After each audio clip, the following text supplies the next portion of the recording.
Hello. Welcome to Sketch Fighters. I don't know. I'm kind of tired today. I'm Hi. exhausted. You're exhausted? I'm Bernard Chang. This is Jerry Ma. What's up, everyone? We should be getting some of the other guys on shortly. I gotta do this doodle. I gotta do like a charity sketch. So hopefully I can get this done tonight. I gotta mail this out in the morning. Let me read this letter here. It says doodle. Parent Association. This is for Crossroads. Any heard of Crossroads? Crossroads High School. Man, the heat are blowing it. I'm assuming that's out west. Out in Santa Monica. It's like a private high school, but I've heard of some some like a lot of celebrity kids go there. So a few strokes of your pen along with your signature. So they're asking, like, I guess, a lot of like artists.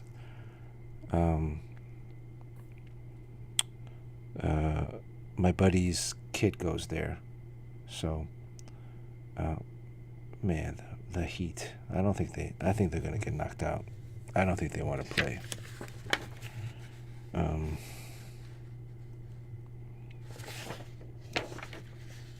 So what do you think we should draw today? What do you think? Spiderman. Spider-Man.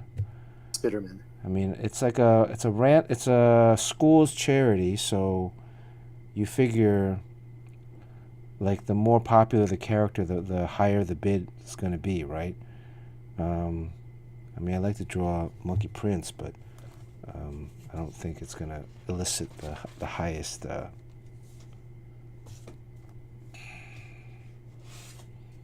They gave us, like, at least, it's okay paper. Oh, they gave you the paper too? Yeah. Wow. Yeah. How big is it? Is it like 20 by 24? 9 by 12. 9 by 12. 9 by 12. They said leave. What are the instructions here? Oh, there's a pen too? Shit. You're making out like a bandit. Man, there's a pen? Where's the pen? Uh-oh. Uh-oh. There ain't no pen. Uh-oh. Okay.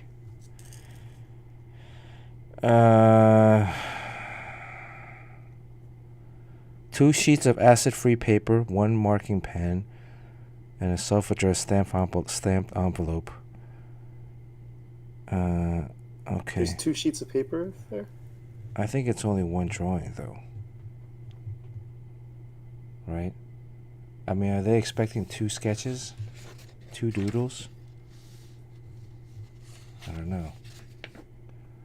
I'm assuming they'll take whatever you give them, right? Seriously. Yeah. But then they give us like 2. Let's see, what else is this? Leave a 1/2-inch margin all around the doodle so that the frame won't cut it off. Okay, so you're gonna measure 1/2 inch. Oish. So many instructions. Wow. The heat lost by Kevin 11. P. West says Baby Yoda and also Rocket Raccoon. Two good characters. Oish. I think I'm falling asleep.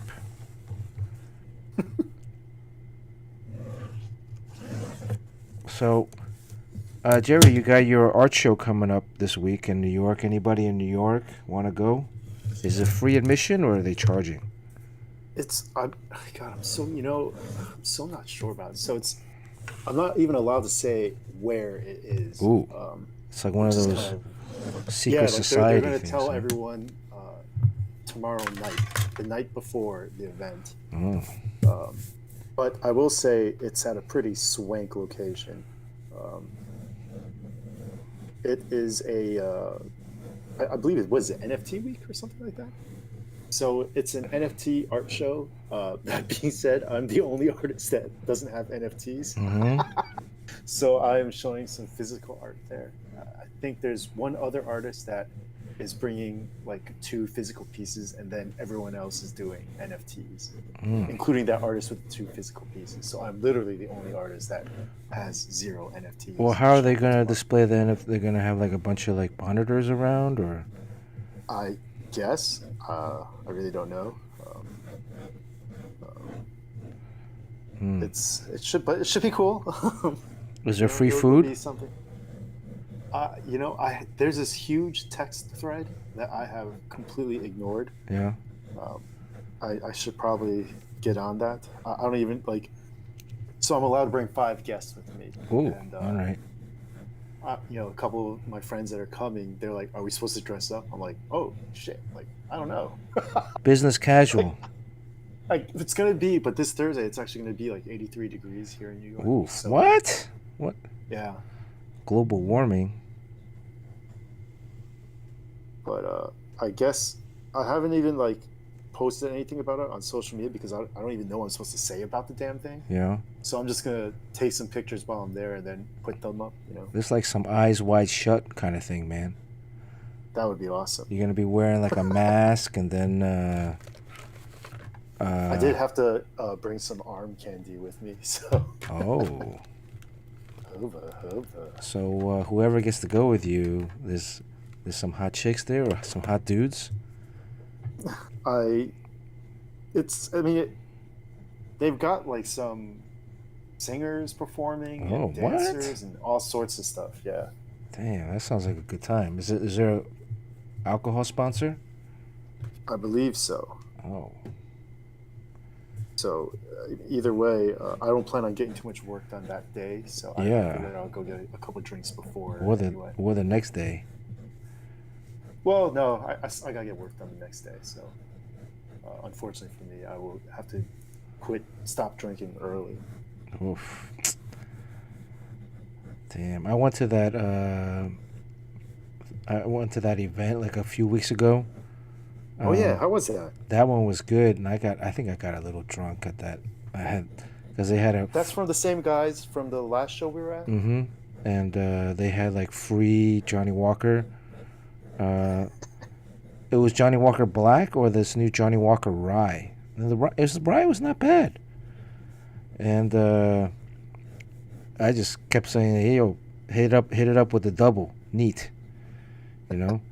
And I mean, what are they? This free, so the bartenders were like, okay, and I'm throwing $5 in the tip jar each time. So I drank Johnny Black Double Black at the yeah, Mocha show. did you like it? Yeah, it's pretty good. It's not bad, right? It's For a like little for like smoky. a $30-$40 bottle, it's pretty solid. Yeah, it's not bad. I mean, Johnny Walker is they own, so it's all from like different distilleries. They mix. So they get some from Lagavulin, some from, I think Brulaki is another distillery that they buy from. K-pop junkie got drunk on watching the stream a couple weeks ago. Oh yeah? Well, what was I drawing? I don't even remember. Well, Spider-Man. I was gonna finish my other Spider-Man commission tonight, but I guess I'm gonna draw this instead.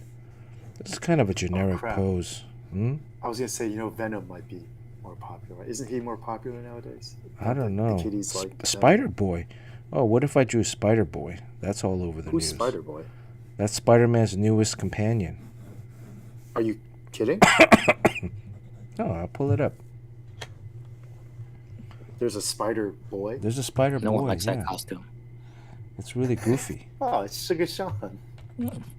Good evening, gentlemen. Wow. Sugar Sean, everyone. What's up, was Sean? invited to this NFT show and declined to go.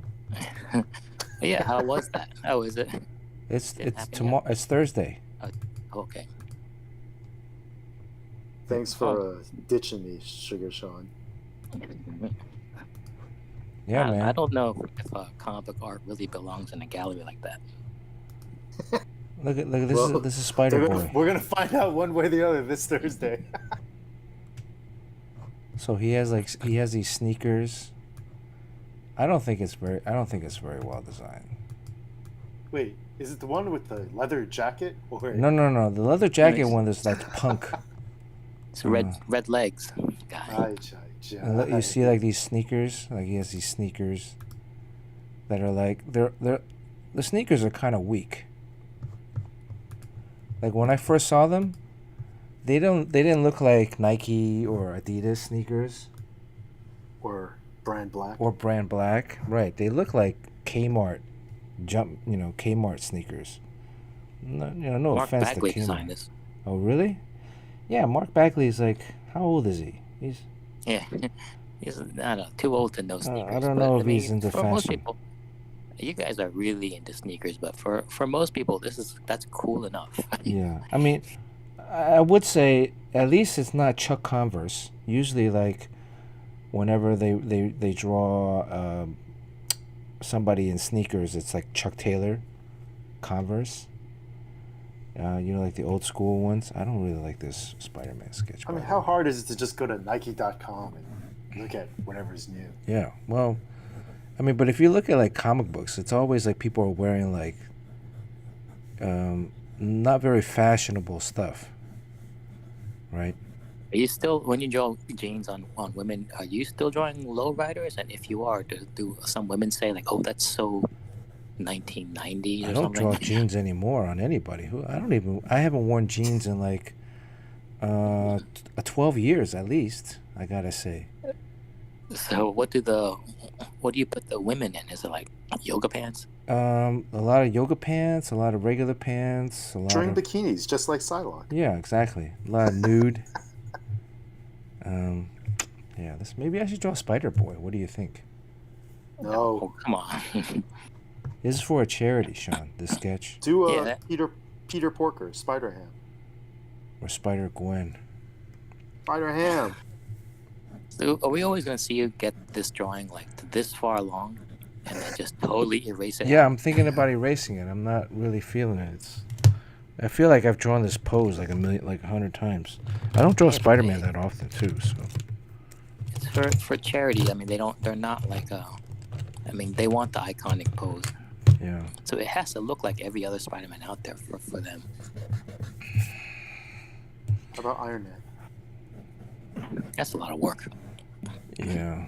Spider-Man, I can get away with using like some shadows for the legs, the body part, and then it's just the webbing, right? So Jim Lee says that Spider-Man is both very easy and very hard at the same time. The webbing can be kind of confusing. Yeah, because you can get most of the way done and get all the anatomy and it's like, wow, that was easy. And then you're like, oh, to finish it off, I gotta do the webbing. Yeah. And that's when it gets extremely hard and tedious. Maybe for you guys. And, I mean, also, like, you want to make sure Spider-Man is kind of wiry and thin. He's not as bulky as traditional other superheroes might be, so. Yeah, how they, like, this drawing, the reference you have there is a great drawing, but I think everyone's pushing the pose to be so bizarre and contorted that pose almost doesn't do it anymore.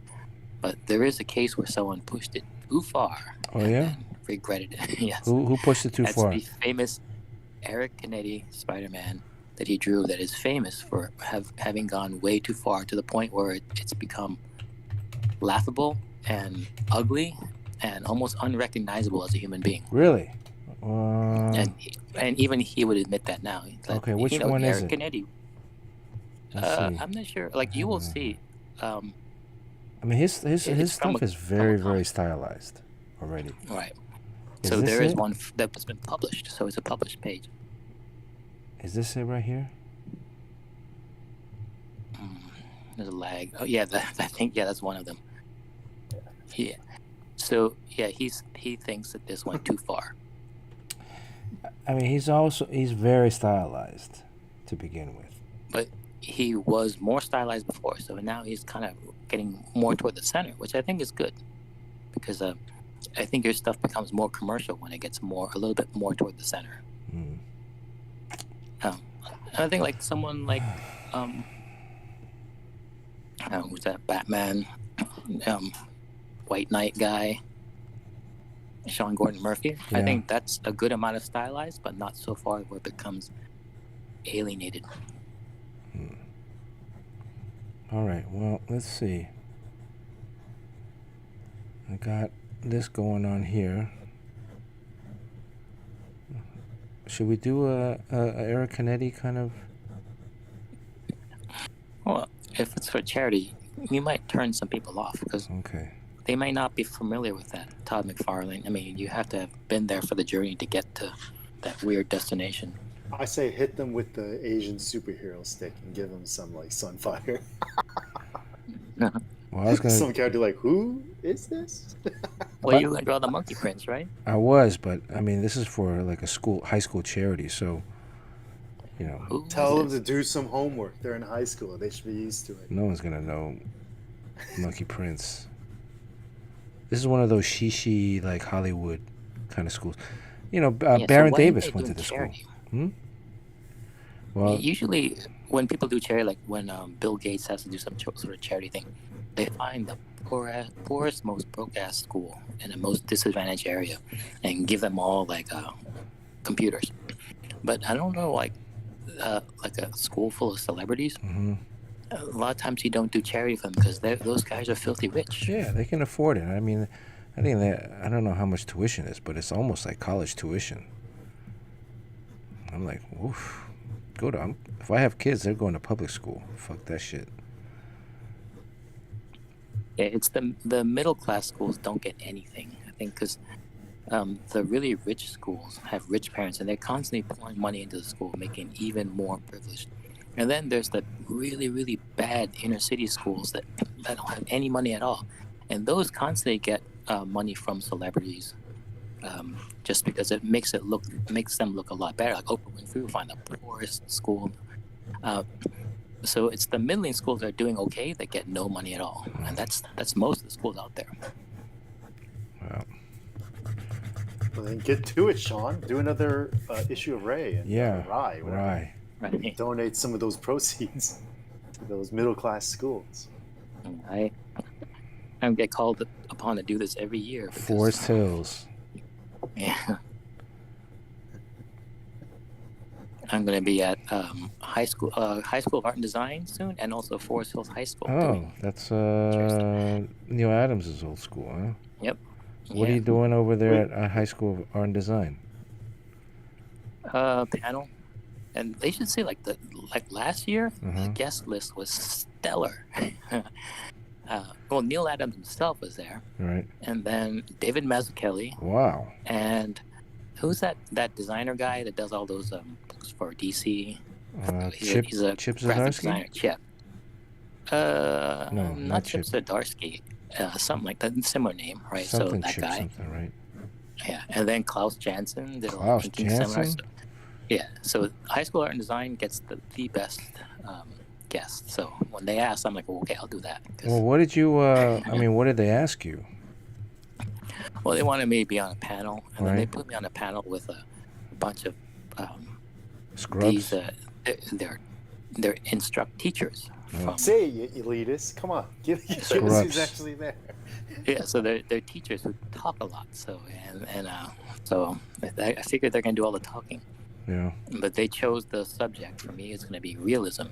Chip Kid, there you go. Thanks, Chip Kid. Thanks, Artix Mike. Yeah, so I have a picture with myself, Chip Kid, David Mazzucchelli, and Klaus Janson. Wow. How long was the panel? I don't know. I think it's like a couple hours. Wow. And That's a long time. yeah, And then, You talk about that Jesus banana. well, before yeah. before Oh, the throwing a banana. before the panel started, you guys have to like hold up your fingers like For what? to quiet the kids. Wasn't this a technique? Like, at least when I was growing up, I remember like in school, yeah. like they would do some kind of hand signal.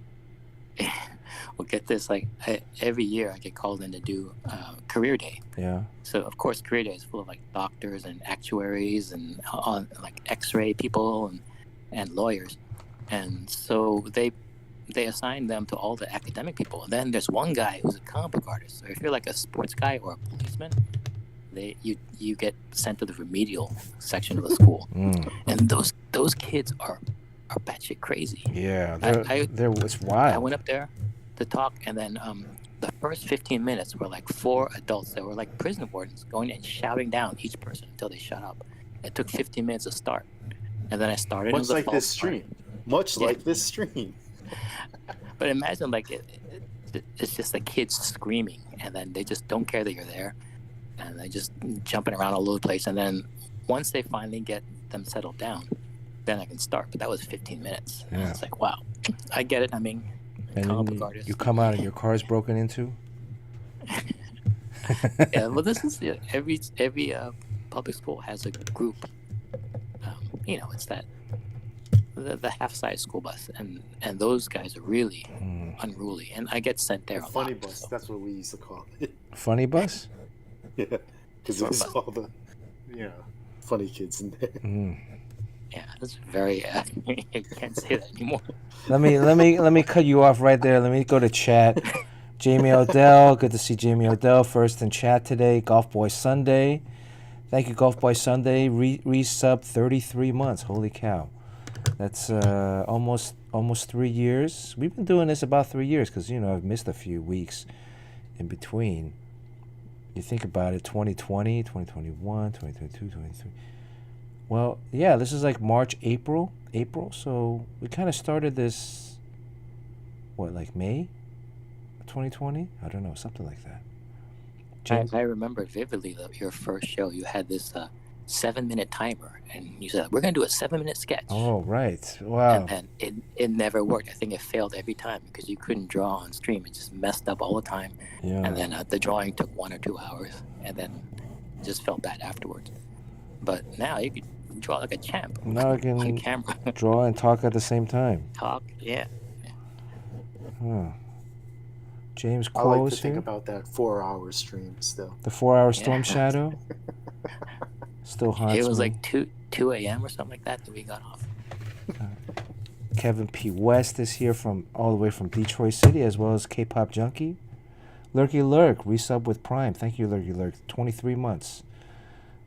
Just about 2 years. Thank you, Lurky Lurk. All the way from Kanyada.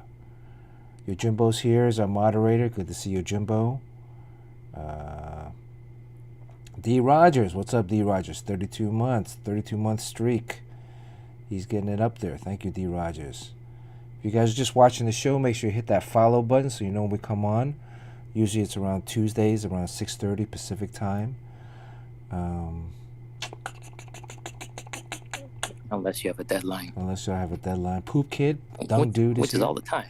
I do, yeah. It's going to be ramping up soon. Right now I've been dragging my feet on this new project.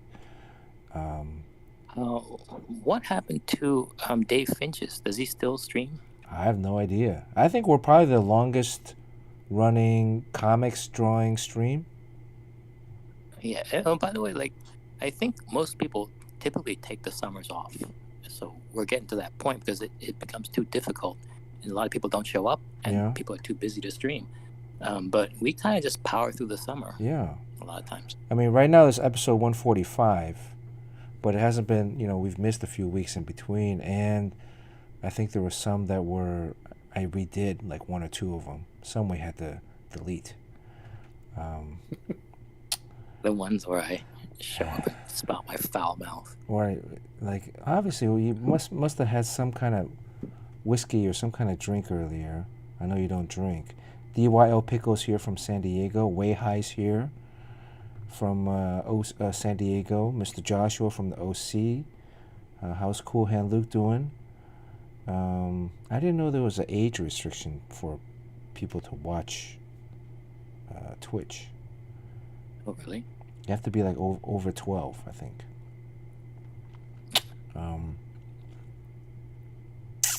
Unless you're Crispy Papa's son. Right. Art Mike is here. Good to see Art Mike. Chip Kid. A to the J. Resub tier 1, 32 months. Thank you so much, A to the J. Good to see A to the J. By the way, I spent half a day today folding shit and putting them in the envelopes. I got to get stuff out. It's been sitting around too long. I've actually misplaced a couple of pieces of art, so I'm looking for stuff as well. Art Ovzer. Artovzer. How would you pronounce that guy's name? Art over Sir? Or am I catching it wrong?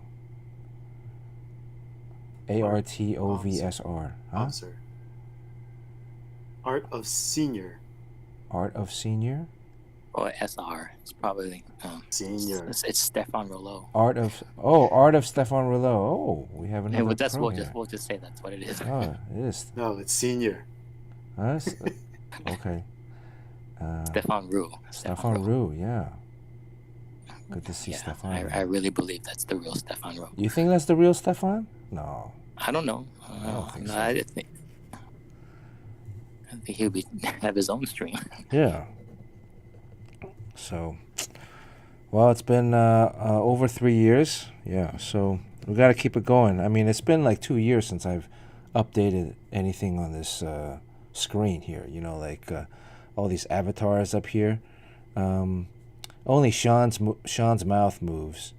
I haven't bothered, and Jerry's mouth moves sometimes, but I haven't. I'm supposed to do Fletch and Courtney. Make Courtney's mouth move. Yeah. Whoa. Hey, where is our Chanel West Coast today? She's not here. She's not here. She's out. She's out to dinner with friends. So. With her real friends. Yeah, she has her real friends visiting in town. So she's like, "Forget you. I don't need you guys anymore." Hey, you think they're white? These people? I don't know. I wonder if it's the motocross guy. Then Sean's gonna be really either jealous or like she can Does only. Sean have a little crush going on? No, Sean's big into motorbikes. Sean's married. How big into motorbikes? Yeah. Yeah, so You that's can still have a crush. Not so much motorbikes anymore though. No? Since I became a dad, those scare me now. I can't believe I did that shit. really. Yeah, like I'm wondering, like your kid never got into motorbikes, so I'm like, He's still young. yeah, but that's when you got He's into into it. fighting though. He likes to get into fights and he loves to get bullied and then try to fight back and get his block knocked off. And How's his jiu-jitsu or Muay Thai? he lost those privileges because he's failing algebra. So Really? we took that away from. How do you took that feel away from him. algebra? It's hard, man. Algebra 2. 1 + 1, algebra 2. That's easy. Well, just gotta sit next to another Asian kid and like look over his shoulder. I never made it to algebra 2. Yeah, I mean, I think that's the end, right? Like when you go to school, that's where you dip out of math. That's the last stop, and then you don't have to do it ever again for the rest of your life. Yeah, you just have a calculator or an accountant. Make enough money to hire an accountant. And even people who are in like high tech or accountants, they don't use algebra 2. They use addition, subtraction, division, multiplication. That's it. What would you possibly use algebra 2 for? Yeah, and that's a difficult question because kids are asking that, and there hasn't been a really good answer. And all we know is that it's just basically exercising your brain. Unless it's exercising your brain, then when you play football, Yeah. why would you would never come across during a football game a bunch of tires arranged in a line where you have to put your feet inside one or the other? Yeah. Like, why would you learn that? Why don't you just play football No, all the it's time? teaching coordination. Right, okay, so like this stuff, algebra 2 is teaching Yeah, your but brain. you don't need to like spend a whole year teaching coordination, do you? Or there could be some other class that could teach coordination, but algebra 2 would be one of the drills because you're not running over tires every day in football. Right. Were you guys good students? I was not. National Honor Society. Are you serious? Damn. Yeah, I didn't have straight A's, but I was in National Honor Society. You know, I always thought like I was pretty good at school Yeah. until I went to high school, and the first class I had was with all the senior football players, Yeah. and I was like, "Oh, I'm in class with these guys. I guess I'm not that smart." Oh boy. Well, what kind of GPA did you have? Not a very good one. No? I barely went to class. I was playing a lot of basketball back then. Really? Oh wow, playing hooky. Did you play on the team? I played on a different team. Because in high school, I was running track pretty seriously. I was like an all-league runner. So I played. I took track, like I said, I did cross country, winter track, and spring track. Is that what's called? Yeah. Track and field, whatever. So during the basketball season, that was during winter track. So I joined the Holy Trinity basketball team, Holy which trick. was like a private school Oh, basketball team. okay. Did you guys have to say the Hail Mary before every practice? Yeah, there was a lot of praying and stuff like that, but I didn't. Did it work? Pay attention to all that. Like, did you win more games? I just watched that movie. What was the Ben Affleck movie where he? I just watched that too. The Way Back. Yeah, I thought it's it a was great pretty good. movie. Yeah, that was pretty good. The Way Back. Yeah, I almost cried. And the basketball Did you know stuff in it that was it's pretty the good same too. writer-director from the movie Warrior, Oh, really? which makes a lot of sense. Yeah, they have the same vibe, Yeah. Are you gonna watch that their shoe movie? They made Air? their sneaker movie. Yeah. I'll watch it on a plane. I'm not gonna go to a theater to watch it. Oh, you watch it, so you'll watch it on a plane. Okay. I mean, it'll probably be on a plane later in the year. So. And you will be on a plane later. Yeah. You can always guarantee that you'll be on a plane. I'll be on a at some plane point. later in the year. I don't like this leg here.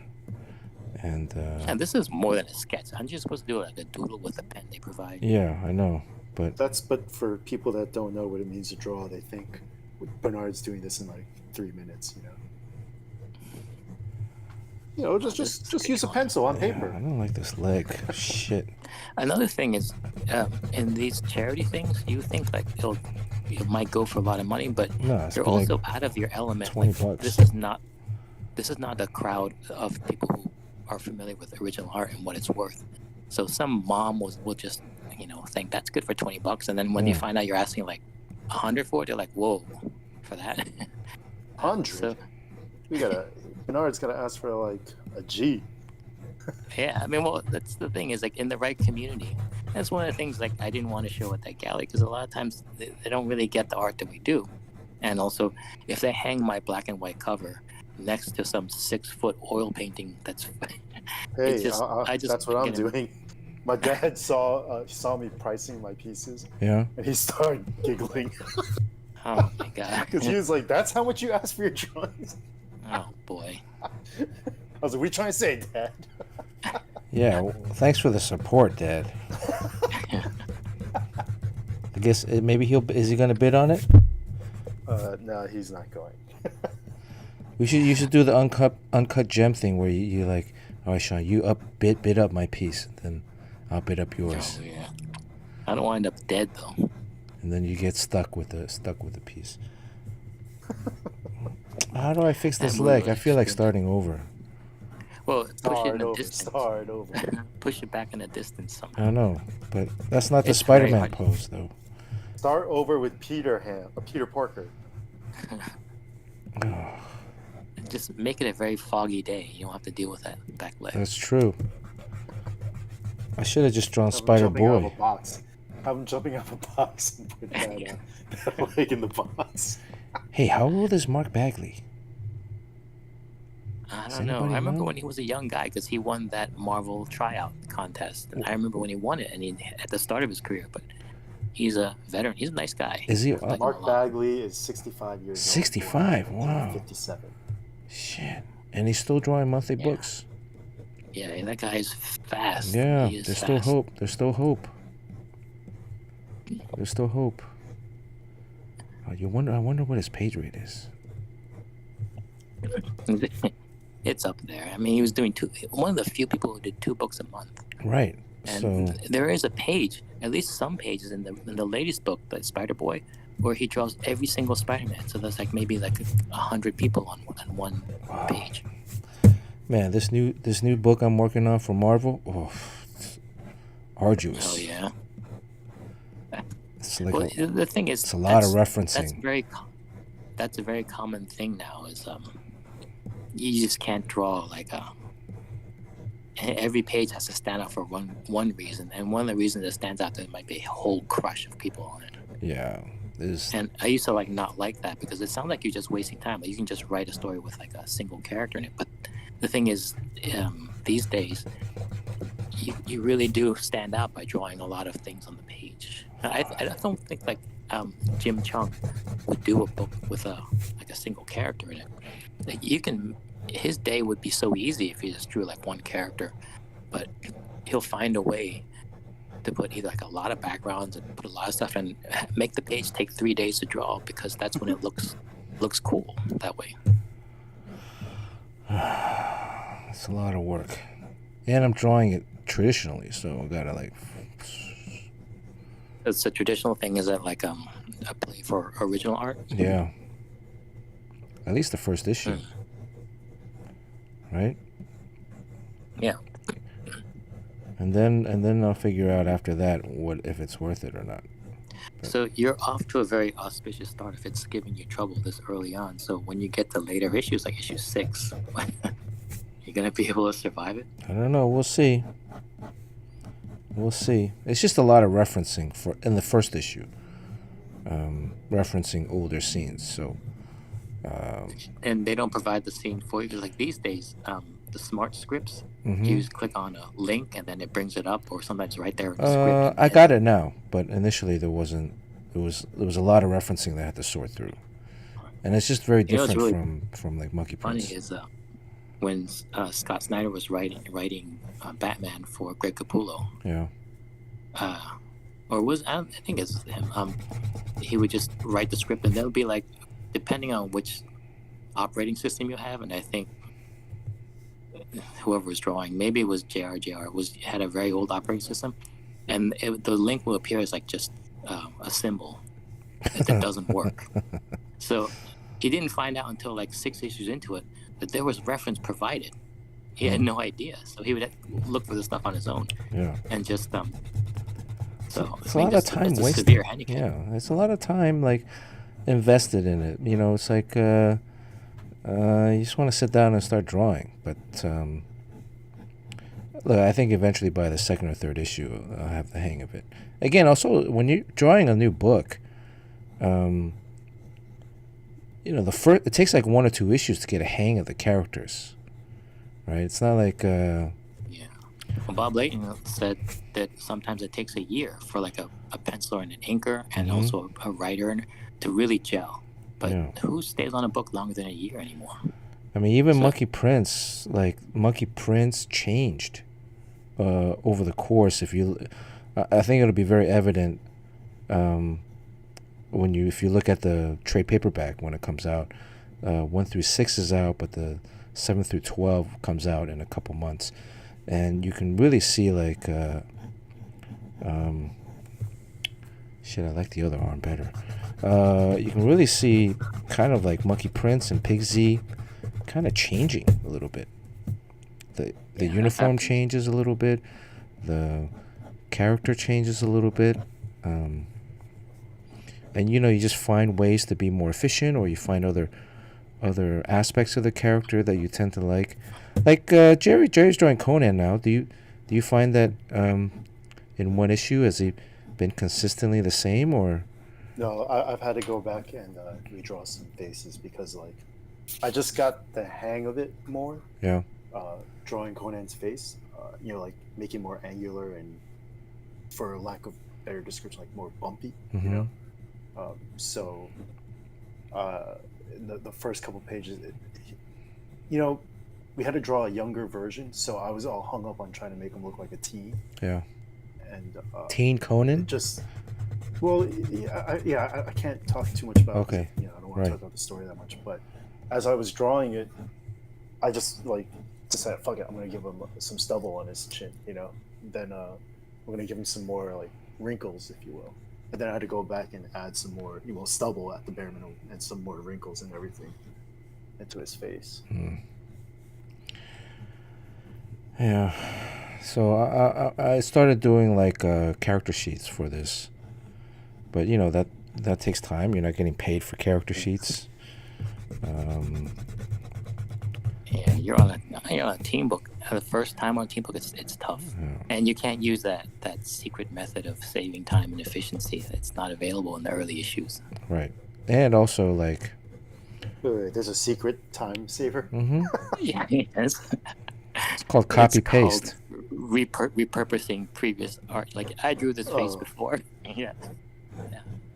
Oh shit, I've never tried. Yeah, So I don't know. the more you draw, the more issues you get, the easier it gets. So it's just starting out. Yeah, Drawing because your you have name a the first whole time is library terrible. of stuff. So,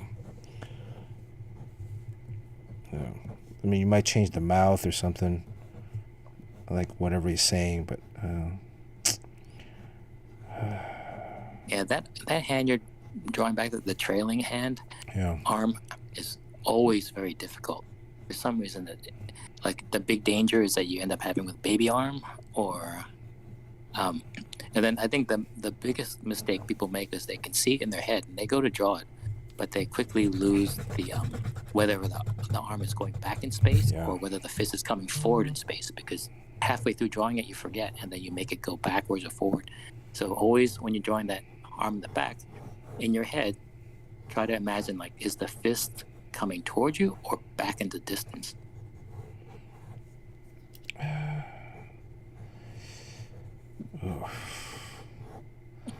It's like Yeah, a they fight. all look good.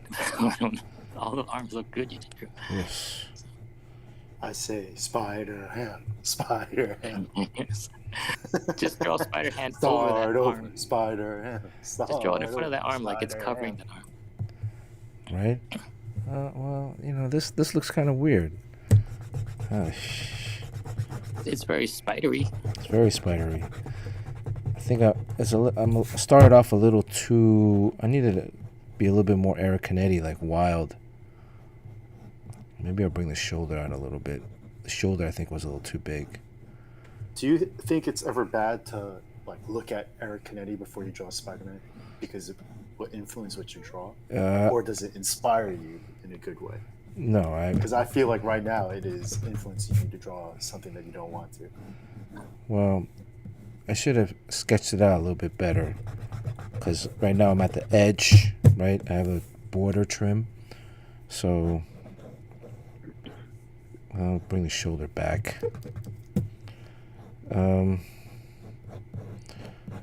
don't know. I mean, I think, like, I just saw, like, the other day, Pepe Larraz did a Spider-Man cover. And I was like, wow, this is beautiful. And Yeah. it was very elegant. There was awesome lighting. Let me see if I can pull that up. Let me get this.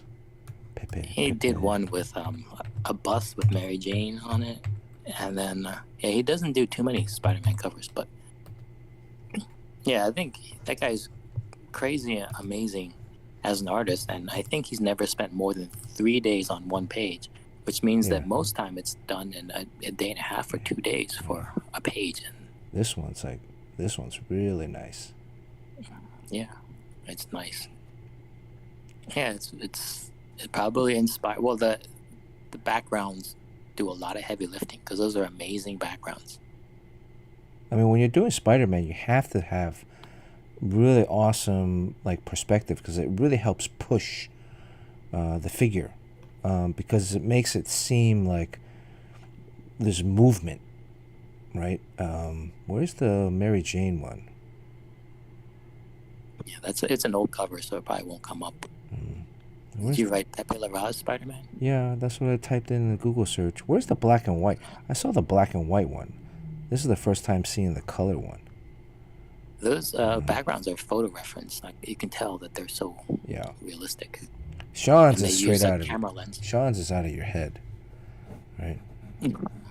Well, yeah. I mean, unless, like, a lot of times I would just find a photo reference because there's so many drone pictures now of cities, and then just trace it. But then just use the buildings for their perspective, and then you can change all the windows and tops and everything, because most likely you have to shift the buildings around to fit the figure you're drawing. All right, how about this open hand here? That's the Pepe. I'm using Pepe's. That's a tough one. I think I like this That's one good. better. I'll do this one better. Yeah. Yeah, I like Olivier Coipel. He has one that's similar to that looks really cool. But okay, yeah, the open hand is definitely a little bit more Spider-Man-y. The Elvis hand. Mm-hmm. By the way, have you guys seen Beef? Oh, I thought it was so good. Yeah. Yeah, I haven't seen it yet. Oh, Sean, you gotta see Beef, man. What is it? 10 a episodes? series or one movie? It's a series. Oh, it's episode. I thought it was a movie at first when I saw the trailer, and then I'm like, man, they're gonna stretch this one road rage thing out, and boy, was I wrong. This, I didn't want it to end. You know, it was so yeah, good. it was. When it ended, I was like, fuck, it ended.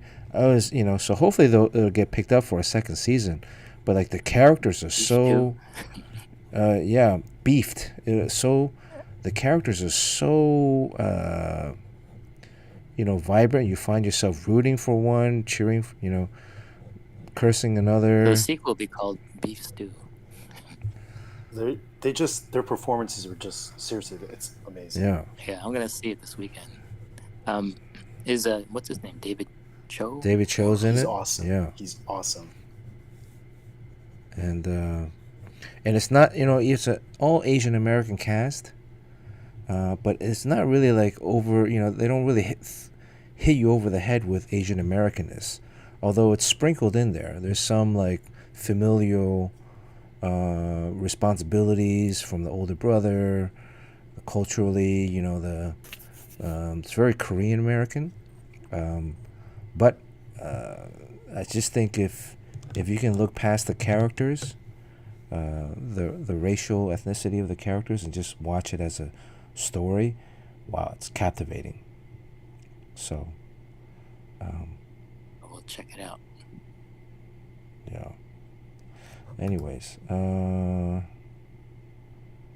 have you seen Chank and Dunk yet? No. You have Disney? That's another one I thought was good. I haven't seen it yet. I don't have Disney, so I gave you my Disney's password like 3 times, man. I was thinking about signing up for an American Express Platinum card. They give you a credit, a $250 annual credit to sign up for Disney, Hulu, ESPN Plus, and Audible, and SiriusXM. So if you sign up for that using your American Express, You could do that, or I could just give you all those. well, yeah, but the only drawback is the American Express Platinum is $695 a year for the card. But I think you can. Most people, like I know people who own 12 credit cards, Mm-hmm. and they're all doing very well, and they're very frugal and doing very well. So they save money a lot, but they'll have tons of credit cards because they get a lot. They can work it. So even though they spend maybe $2,000 a year in credit card fees, they get so much more out of the airline miles and all the perks. Yeah, the airline miles. Yeah, the other thing I was thinking about, because they offer me 100,000 miles. If I spend 6,000 in the first 6 months, so. That's pocket change for you, Bernard. No, I mean you can pay like I pay my property tax with my credit card, so that's a big chunk right there. You can take me out for dinner and drinks. Right. Yeah. Well, we hang out. So, you can meet that threshold, that spend threshold, and 100,000 points. That's a round trip overseas ticket. Or you could just pay for all the shipping of all these drawings you owe everyone. Right. That would be about $6,000, right? Well, if I got a couple things to go to Crispy Papa in Australia. Is he here tonight? That's about $6,000. And then I still owe Golf Boy Sunday in Canada a print and a drawing he got from the other previous stream. So. So I went to the post office today to mail out some of those Balda sketchbooks. Uh-huh. Domestic shipping for a $15 book was like $13. Shit, it's gone up, right? Yeah, I was like, what the fuck? Yeah. And that's USPS. Yeah. I had tried to send something. I had to send something to. Yeah. You're up screen, Bernard. Oh, sorry. Yeah, I had to send something the other day, and it was crazy. I don't know. Is that inflation, or that's just? Huh? That reference you had up was from Desde Menudo. Is that Desde Menudo? Yeah, that's our Avila's friend. Huh? Oh, that's Jorge? No, but that's a Pepe piece, isn't it? Yeah, but that that's gallery right, yeah. was owned. Right. So he bought that piece from him. He did? Oh, Where do you get the there's money? Muno. I don't know. Damn, that's his life savings. I mean, how much do you think that cover was? Yeah, isn't Pepe Larraz he's Avila's native, right? So he's like his neighbor. Yeah, so maybe he hooked them up, but how much do you think this was? This is a page or a cover? It's a page, interior page. Oh, it's digital, so it's a printout, but okay. It's a one-time printout. So I'm not sure what it goes for. A few $100, $500-600. Yeah, I'm not sure how they do it because they kind of have to. There's an agreement that he's only going to print one and sell it. Okay. All right.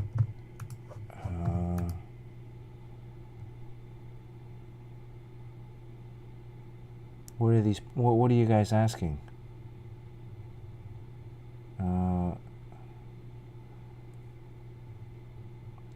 Like going back to high school, I took AP Calculus. Did I tell you that? Crazy. I took AP Calculus my senior year and I got a D. Yeah, you always said you were bad at math. Yeah. I didn't study the whole senior year for AP Calculus because I wanted to see how smart I was.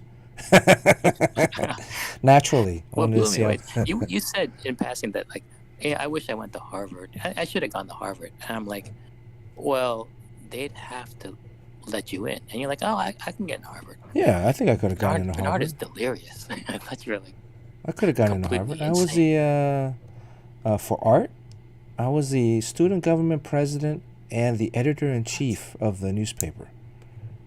So there you go. I could have gotten into Harvard. I think I got into Brown without even applying. So I met with the admissions people. They said, well, if you apply, you can get in. So you're like a genius. No, it's just because I'm majoring in art. I mean, I'm not majoring in like biomedical engineering or anything or mathematics. So by that time I was like, I took the SAT. The first time I took it, I fell asleep. Okay. I ended up with a 1110, which is not very high. Oh. Right? 1600 was the highest then, right? So 11, you needed like a 1200 to get into any kind of decent college. So 1110, I fell asleep halfway through. So when I woke up, I was like, oh, let me mark some. I remember them saying like, it's better to put some, oh God, yeah, mark them up as opposed to leaving them empty. Yes. Yeah. So I just started making patterns. Boy. Oh wow. And then with that, you're pretty sure you would still get into Harvard. Yeah. Okay. I mean, going there for art. They have a decent art program, fine art program, where you think like all the artists in Harvard are like straight A math students. I think they want you to go to school because you have a potential to become a professional, and then therefore and here, look at you now. Yeah, it looks good for the university. I mean, I got into Rhode Island School of Design and Pratt. So, and Pratt gave me like a full scholarship. Wow. And I wanted to go to Rhode Island, but they wouldn't give me a full scholarship. So it was like a difference of a few $1,000s. So, and I didn't want my mom to pay for school, so I ended up going to Pratt. Plus, Pratt had a basketball team.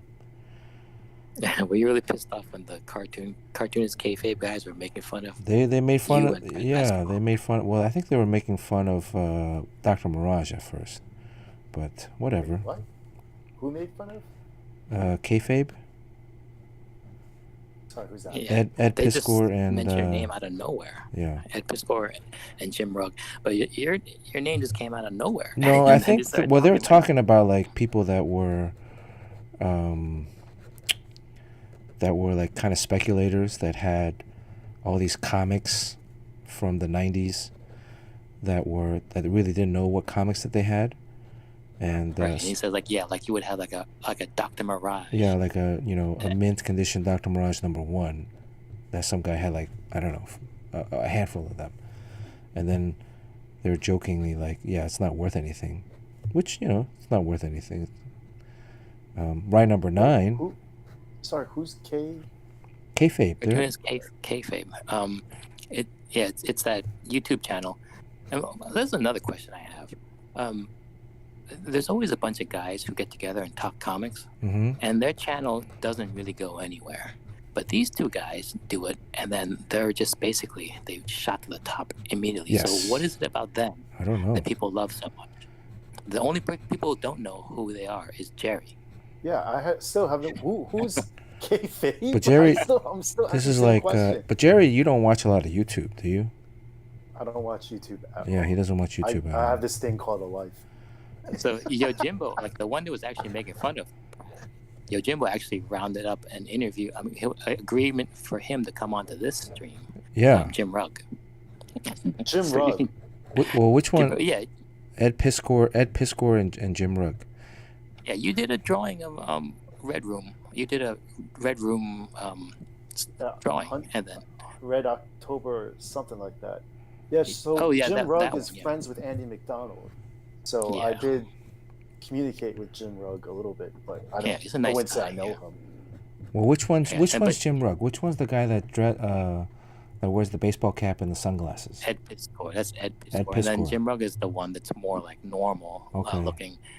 And then Yeah, you know, I bought something from Jim Rugg that showed like the making of that Octobriana book, and then Jerry's piece was inside it. oh, It is?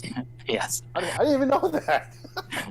and then Ed Piskor went to Kubert School. I mean, if you want to talk shit about Pratt and you went to Joe Kubert School, I mean, come on. Well, what did I text you? I think that's like comparing, like, if you went to Apex Tech versus MIT. And, I mean, I think there's a world of difference between the two I mean, schools. honestly, there's a lot of guys who talk comics, and the reason their channels don't blow up like theirs is because Ed Piskor and Jim Rugg, I gotta say, they know their stuff, they know their history, and they are passionate, and they are creators, Mhm, and yeah. they're smart. They're smart as hell. Entertaining. Very Yeah. entertaining. And they got me back in the comic. I left to do advertising, and but listening to their show, I was like, man, I want to join this battle with whatever they're preaching. Well, I dude, still need somebody to explain to me who is kayfabe. kayfabe is the wrestling name, term. yeah, wrestling term. It's the name of the show. Oh, Like, you know, we There's call kayfabe. this sketch fighters. They call theirs cartoonist kayfabe, which was the wrestling term for something. I forgot. Did we talk about this at the last stream? Yeah, I think someone explained. I think Yojimbo explained. Yeah. Yeah. So, but did Jim Rugg go to Carnegie Mellon? No, he didn't. Oh, did he go to Kubert School also? Because they were mentioning Carnegie He Mellon. did go to. Yeah, Carnegie Mellon is because they live in Pittsburgh, and that's the local college. Oh. That's the college that I went to. So Yeah, I you was went to actually Carnegie there. Mellon. Yeah. Young Ed Piskor, I probably ran into him at Ides Comics, and he's probably just a wee lad when I was there. Because You went to Carnegie Mellon, Sugar Sean? yeah, Carnegie. I did, Sean's a yes. smart. My Sean's nephew a just smart went kid. to visit the campus. Oh yeah, it's a nice school. It's good. Carnegie He Mellon. said he doesn't want to go there because Pittsburgh is too boring for him. It is kind of boring, but Yeah, but Carnegie Mellon is a world-renowned university. Yeah, yeah. Which and by the way, they're Division III. I think they were talking about, oh, does Carnegie Mellon have a powerhouse team? Well, the Division III, it's a small school. Most schools in the New York Northeast area are Division III schools. There are a few Division I schools like Syracuse or Georgetown or Pittsburgh or even in New York, they're Division I schools. But I think there's a misunderstanding of collegiate athletics because Carnegie Mellon has a Division III school, and they're actually a pretty decent program. The only difference is Division III. You're not supposed to. You can't. The schools are not allowed to offer athletic scholarships to the players, but the schools do offer grants, so they do get athletes that are, some guys. When I played at Pratt, again, we had one guy on the team, half man, half amazing. He was one of the original and one street ballers. So he was a legit basketball player. We also had a kid on the team named Bobby Fuller, who's now a principal architect at Ginsler. And he broke the school scoring record when I was there. So we had a legitimate Division III team. We played Columbia, we played NYU, MIT. Hey, what were they talking about? This is basketball talk. Yeah, now the stream has come to a complete grinding halt. But look at your amazing drawing, though. I was looking at when you draw this stuff, like the way I draw bodies, like anatomical bodies, I would make them basic shapes because I don't know the specific shape, like that bicep tricep connection and that tricep brachialis and the deltoid. All that stuff like flows together organically. But for me, since I don't know the details of the shape, I draw them as basic shape, like a hot dog here, a pill shape here. Yeah, you just make it up. I just make it up, Sean. No, but I mean that everyone, like Barry Windsor Smith said, you just make it up. It's if that were the case, then everyone can do it. But I think as long as you have the basics, you can make it up. I don't know, but this also looks like human musculature with black spandex pulled over it, lit from, kind of above, which is like you're talking about 3 channels of distortion to get to that, which is beyond my brain's able to compute. Yeah. So, break out the reference. Well, I do. Are you doing this all with the 005 micron? Oh, this is 08. Yeah, 08. 08, yeah. I was gonna say it looks a little bit thicker. I do appreciate the kayfabe guys. So. Yeah, I mean they're successful because they know their shit. Yeah. And they know more than most people, which is why. And they came up really fast. I was at the Baltimore show that where they decided on the drive home to start a show. I mean, they know their stuff, and they definitely come from a source of passion, right? Yeah. They lived through the '90s boom. They were reading and collecting at that time, and so they're really talking from their heart when they're mentioning this stuff. And I've seen them before where they come upon a black and white photo of the old Marvel days. And it's like, oh, here's this guy, and they're naming people. I mean, I'd recognize Stan Lee and Jack Kirby, but they went on naming more and more people I've never heard of. So those guys know comic book history and they're art literate. And I'm just trying to figure out what it is about them that made them so successful. And so they're doing really. And then also their show feeds into the books that they do. Like that. Honestly, that Ed Piscor book. I mean, I probably wouldn't give it a second look, and it's destined to be a very niche type thing that doesn't really make its money back. Probably won't even cover its. It won't even break even usually, only because of the subject matter. It's a tough sell because it's just completely gory, and the niche audience is so small for that. But he was able to take that show and leverage it to make that thing. That book rivals like X-Men. So. Yeah, I think like their show really becomes. I mean, they've been really good at marketing, and because they really leverage it into selling their own comics. So. Yeah, mad respect for them. Yep. But don't ever question Pratt's athletic. Yes. I mean, look, they're not a powerhouse. They're not. Pratt is not a Division I school. Pratt is not known for athletics. It's known for art. But Pratt also has a very storied history in college basketball. The very first intercollegiate college basketball game in the New York City area was hosted by Pratt. Pratt actually won a collegiate championship. They went undefeated in 1900. I mean, when I say that, it sounds, 1900, but college basketball started like around 1897, 1896 in the U.S., very early days, and it was a legitimate program. We practiced 3-4 hours a night, just like any other school. We weren't as good as some of the other schools, but we still had to put in the hours. Anyways, Sean, did you ever go to a game, Sean?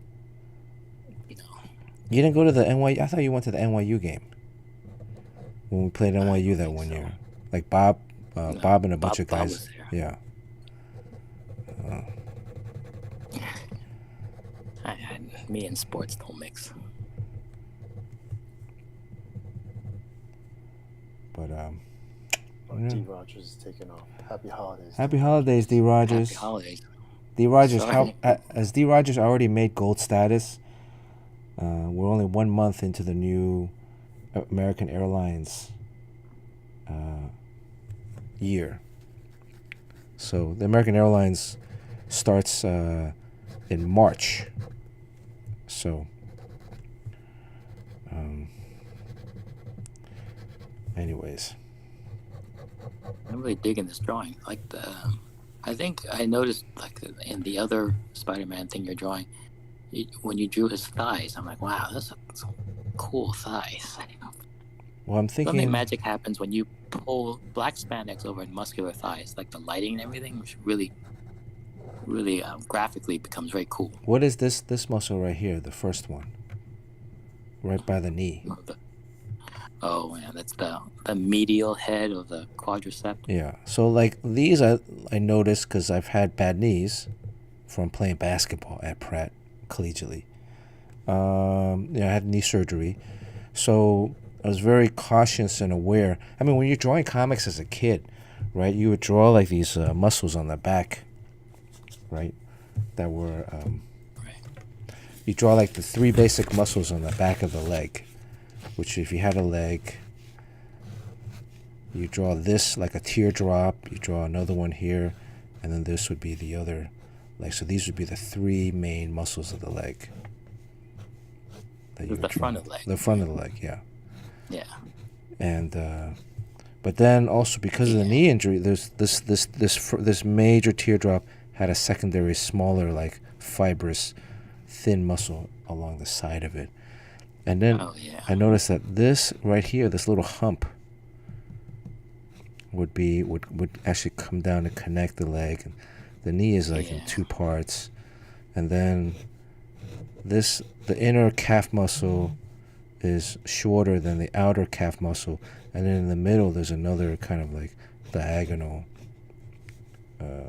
musculature. It's very complicated. It's hard to remember all of this stuff. Yeah, and then this leg, this muscle, this teardrop muscle too, when the leg is at a resting position, there's a fatty part that kind of comes up, and you don't really you might get a little bit of this kind of definition, but it's a fatty part that rests above the kneecap, and then that's the biggest muscle and the lowest muscle, which I think everyone gets wrong. Yeah. And then this third one here, this one kind of connects into like a little point, and this middle muscle, it's the smallest one, but a lot of people draw it as the biggest. Yeah, because it's the middle. They draw that as the biggest one. But it's really... And then they draw it symmetrical. So it's like a... And it's actually, I think it's like split in half, right? There's like 2, and then there's another one here. Yeah. So those group of muscles that you see how you drew up 3 muscles, those are the same equivalent. It's analogous to the triceps of your arm. It does the same movement. So it looks the same. And I learned this in an anatomy class at Pratt Institute. So, everyone learned it somewhere at anatomy class, but they don't remember it because it's so hard and complex. So I still break out reference when I have to draw it. Yeah, so you can draw it in a diagram from front on, but then how often do you just draw someone standing? Like with the Spider-Man, it's foreshortened and it's coming towards you. And things get real crazy real fast, and you just kind of want to, pick another hobby. And then there's this little fatty part right here too. I don't know what this is called, but the side of the knee. Anyways. Yeah. I just think you have an amazing visual memory, and it might be on like a savant level visual memory that a lot of people don't have. But well, that's how I could have gotten into Harvard, man. Right? Didn't you think you would have gotten into Harvard? I mean, no. I'm only thinking about art. I don't know why it's like so hard for people to get into college. I was talking to my buddy's daughter. I'm like, getting into college is easy. It's getting the scholarship. That's the goal. I don't know. But also, I'm going for art or architecture. So I think it's a little bit different. because you're special. I'm specializing. I'm really like an athlete, right? You can get into universities if there's something that the universities, you can specialize in something. What was Cliff's SAT score? Do you know, Jerry? I think he did pretty well. I don't know. I don't think we ever talked about that. But did he go for art or something else? Yeah, he was an art major. Okay. I know Jim Lee was not an art major. Jim, where did Jim go? He went to Princeton or Princeton. Yale? Yeah. I know this because at Cliff's birthday once, somehow Jim started bragging that he went to Princeton. And then Jenny, Cliff's wife, had to put Jim in his place and say that Cliff went to Harvard. I mean, there is that rivalry. What We know happens some. to get Asians together. We know a lot of people that went to, or a few people that went to the Ivy League schools. I wish I would have gone to Harvard, because a lot of the people that we know that went to Harvard, they're not really talented. They just somehow have this knack. So you think they teach you how to schmooze? And it's not a class. It's just that atmosphere that you're around students that know how to network and schmooze and get their way. And you're saying Jeremy Lin isn't very talented. No, Jeremy Lin went there for basketball. He's but I think there are certain people that we all know, the three of us know, that did go to Harvard that I think really don't have a lot of talent. It was Harvard Business, which is yeah. It's not the same as Harvard undergrad. Oh, it's not? Because that's a master's program you're talking about, you mean? It's afterwards, yeah. After they went to school somewhere else. Maybe. Harvard, just Harvard, no matter what, though. No, I think that's why they did it. Because, that's the name, I mean, I almost went to... I did look at, when I was a high school senior, we did a visit to MIT. And actually Harvard. We're at Cambridge. So walked around the campus a little bit. And just felt like it wasn't really my vibe. I wanted a small school experience. I think you went to the right school. Well, I only went to Pratt at first because that's where I had my scholarship. I didn't want my mom to pay for school, so I figured I'll go there for a year or two. If I didn't like it, the people at RISD said that I could transfer back without any problems. They honor the same deal. I got a scholarship to Pratt also. Yeah. But my mom didn't want me to go there because she thought I'd be shot. Yeah, it was a bad neighbor. You got a full scholarship? I think so. Wow. Yeah, they're giving them out like free candy then. Yeah. Did you? Oh shit. Did you enter the National Talent Search? I did. Oh, did you win first place? Is that how you got the scholarship? I did not win first place. I was semi-finalist. Oh. See, like in art, I entered art and architecture. And in art, I got thank you, but no thanks. Like I didn't get anything. But in architecture, I won first place. So, and that was you had to design, you had to go through a couple of different design layers. Didn't you have to go to Florida or something for like the big meetup or something like that? No, there was a meetup in Florida. Okay. Well, this was National Foundation for Advancement in the Arts. Arts. That was a different one. Yeah, I didn't get anything. Okay. I entered in that, but I didn't get anything. You have to submit your portfolio, slides. I did that one, and I won the semifinalists, and they made us all go to Florida, like the Miami-Dade area for the big arts weekend. Mm-hmm. Art Basel or something, or I don't know if it was Art Basel at the time. Like Yeah. Yeah, that's a big thing for art schools. So you won that. Wow. Well, semi-finalist. I wasn't a finalist, but yeah, it was pretty. It was not something that technically I did all the artwork and everything, but it was between my mother, who was hell bent on getting me into a good college because she's an Asian mom, and then my art teacher, who had a huge ego, who wanted to get the most number of students through that program. So I was pushed entirely by them, and they practically forced me to create art for it, and then basically critique the hell out of it until it was the perfect portfolio that he felt it would win, and it did. Wow. So I was pushed the entire way because I just really wanted to watch TV all day. So he knew the formula. Yeah, I mean. So what I heard, Sean, was that you had the perfect portfolio. Yes, I did. That portfolio was really curated, and I did all the artwork in it. But I had Someone to do doesn't it have over an and over ego again. here. It's good to see how humble you are. But the perfect portfolio was coached all the way there, and I wouldn't be able to do it myself. I'm surprised Jerry's able to get a word in between your ego and my ego, Sean. Yes. That's why Courtney's not here today, because we just knew, like, there's no way. And no Fletch too, so there's no way. There's only the three of us. I mean, we're trying to keep it humble, but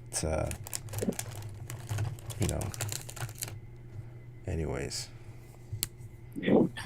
I mean, that art teacher, if he was able to kind of know exactly. Oh, look at this! I found this today, cleaning out my desk. What, a Sharpie? No, look. This was from.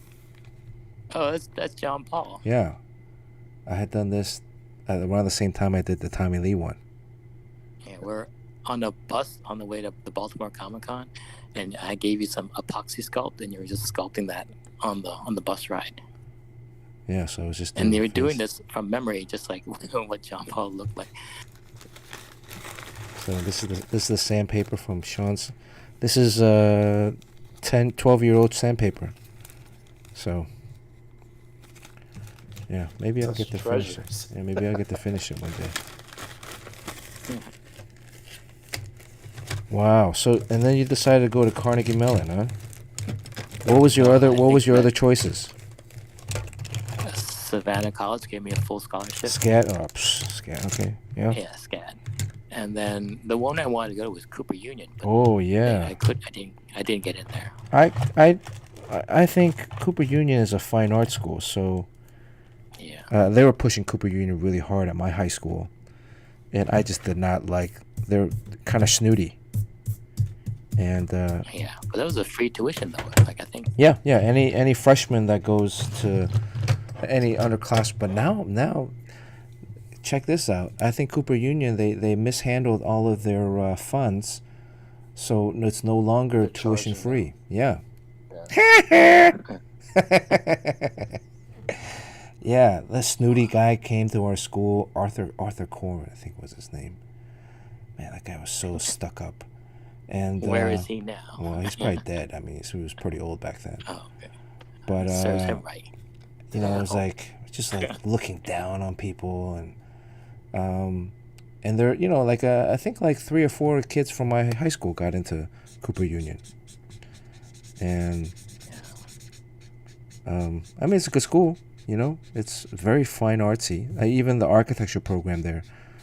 I was thinking about maybe applying to the architecture program, but very theoretical. Why are you talking about college?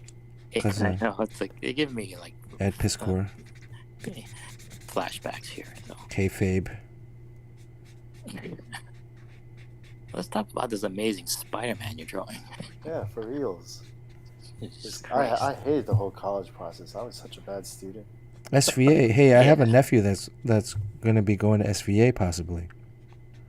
So. Hey, who just came on? Hello, it's me.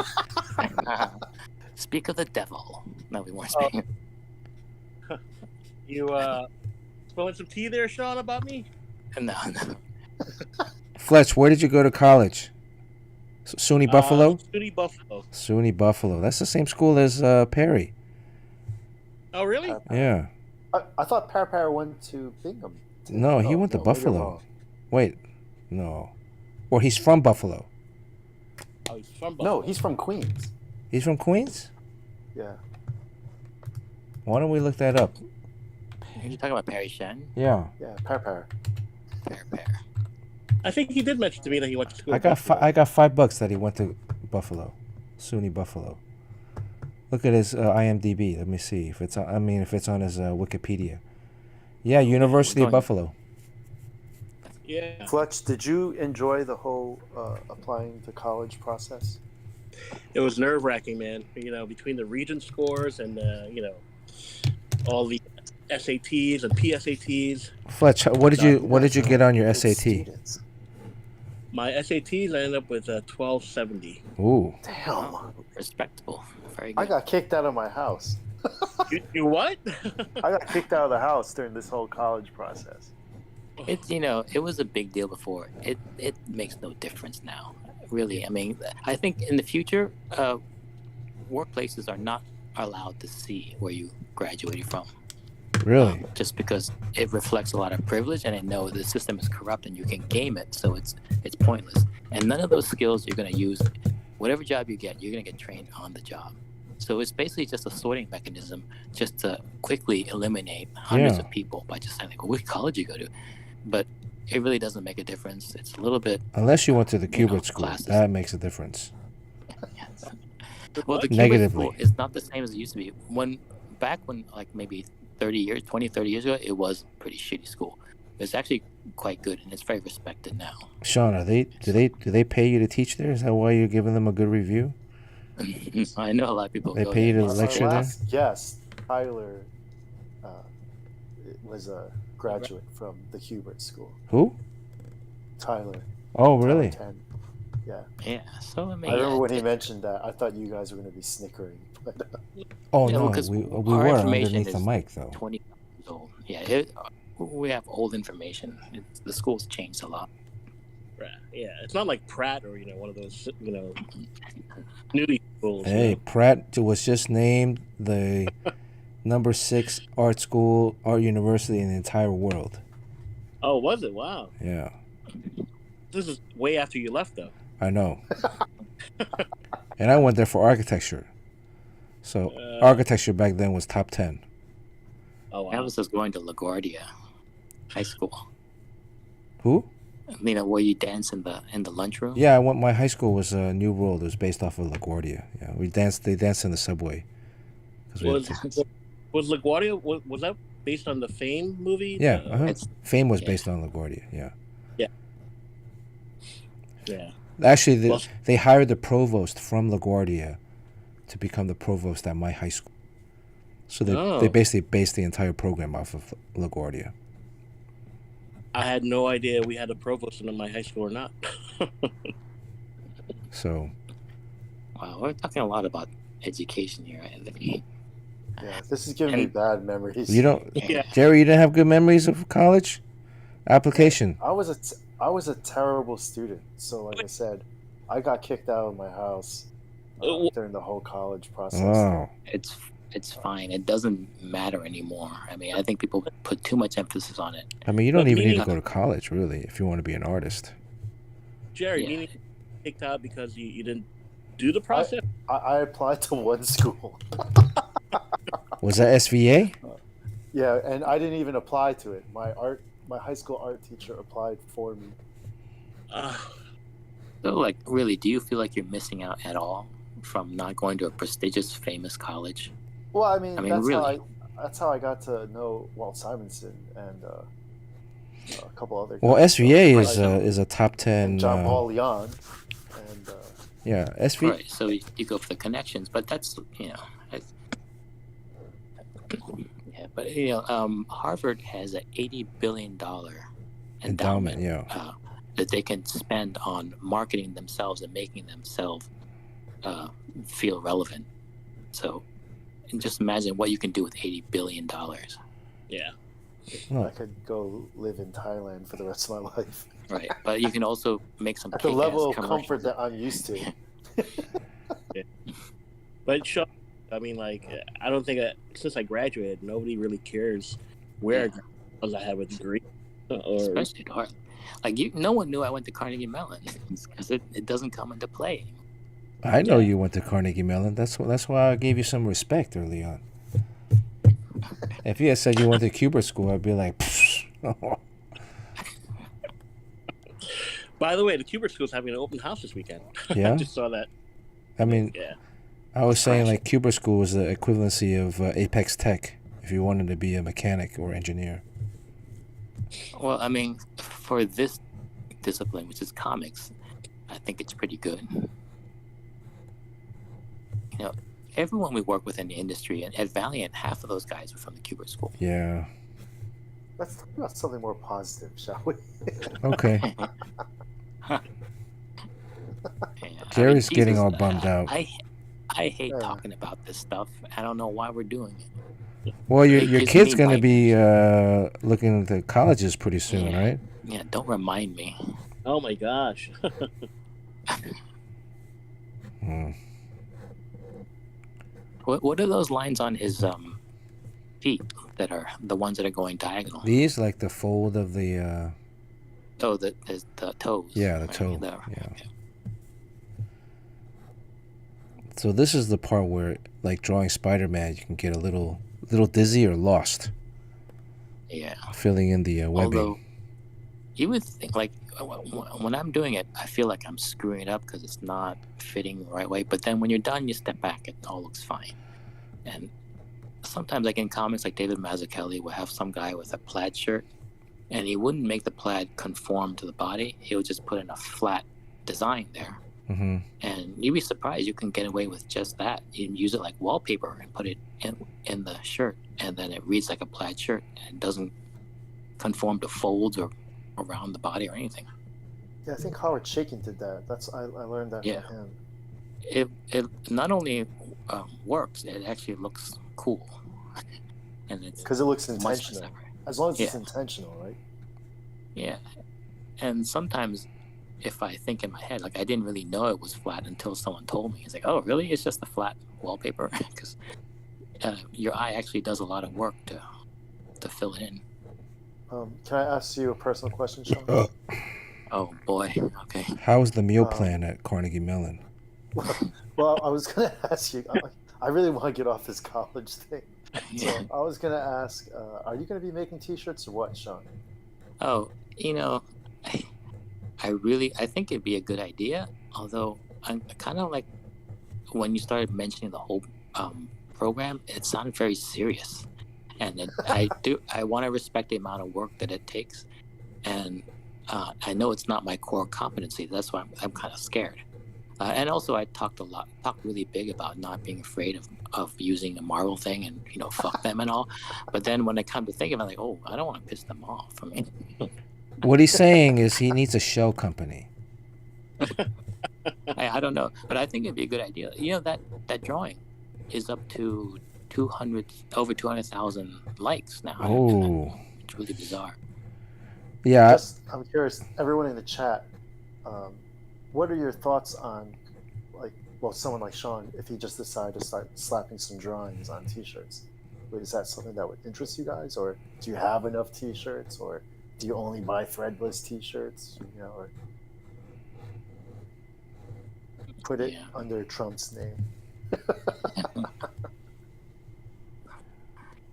Yeah, I want to do it, but I think I want to do it in a more casual way. So, I'm not trying to max out on the money. I think the plan that you laid out is a way to really max out on the time and effort with the maximum profit. But yeah, I don't know if I can do that. But Well, you want to license the drawing to someone then? I don't know. I'd like to see it done. I think it'd be pretty cool. All right. Should I add anything else to this? Well, pretty much.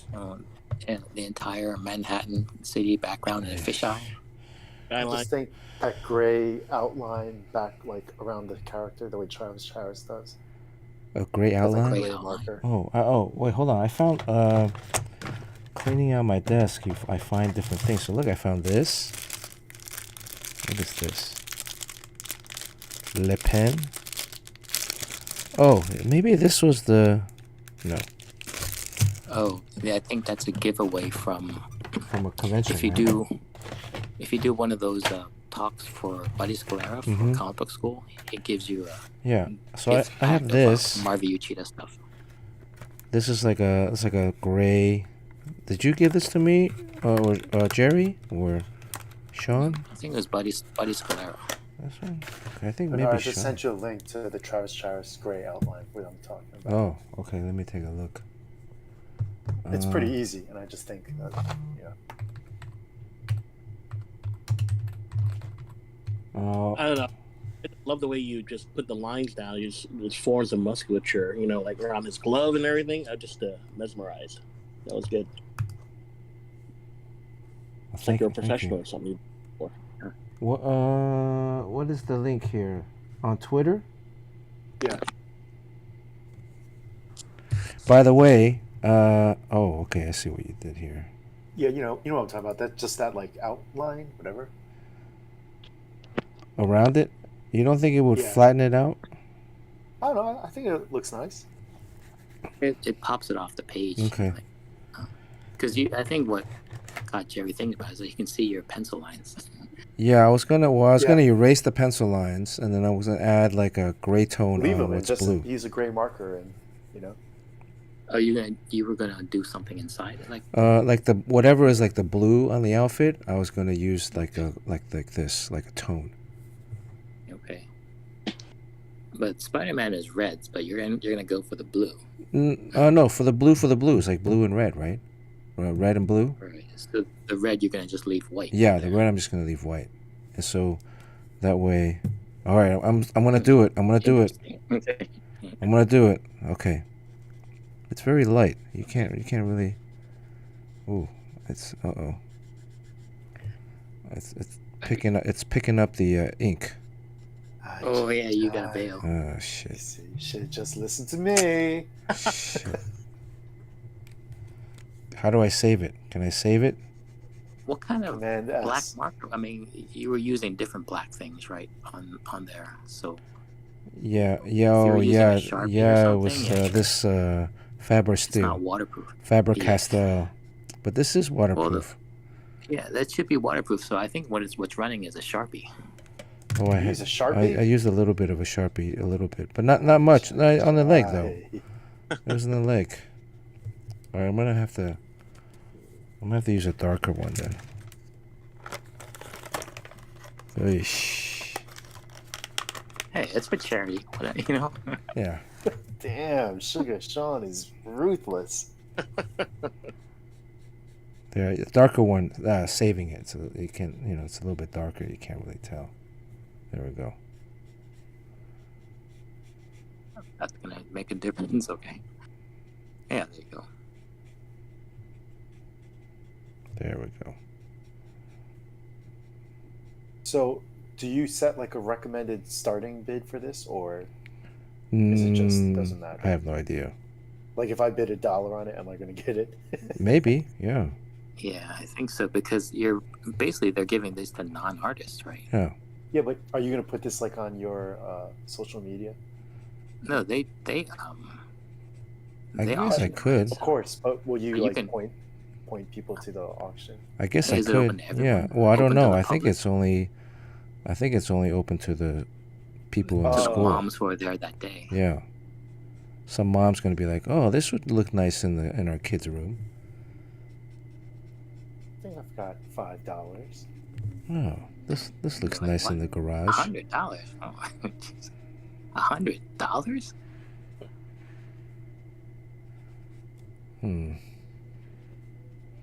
I'm using a negative space for the highlights. Oh Oh, yeah. it's coming up. It's coming up a little bit here. You're really going to leave the red just plain white?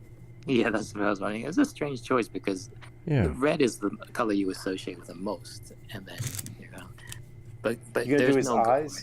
The black of his eyes? Oh yeah. I used the blue.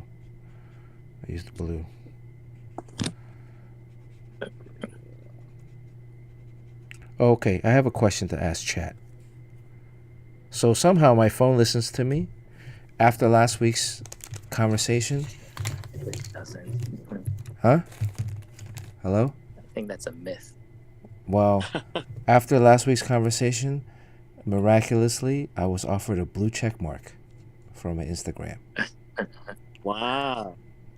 Well, I mean, they said you can purchase one, right? Yeah. Because they don't give them out anymore. Right. So should I spend $15 a month No. getting a blue check mark? Stupid. Just so you can make sure that you are yourself. Well, I Just think gotta make like sure I am me. I'm thinking like, okay, if I'm trying to make an effort to do like some business deals or something, right? Where I'm trying to drum up some business, and then That check mark is gonna make the difference. the check mark might make it seem a little bit more legit than Yeah, it will. right? Than if I didn't have a check mark, especially to people, again, to like people that don't know anything about comics. And would it make a difference? Right? Like to the people that are in comics, I think, there should be enough body of work. But it's mainly if I'm trying to do business with people that aren't in comics, that don't really understand anything about comics. Well, that's what you have to figure out. First impression, right? That's Yeah, I think that's a good reason.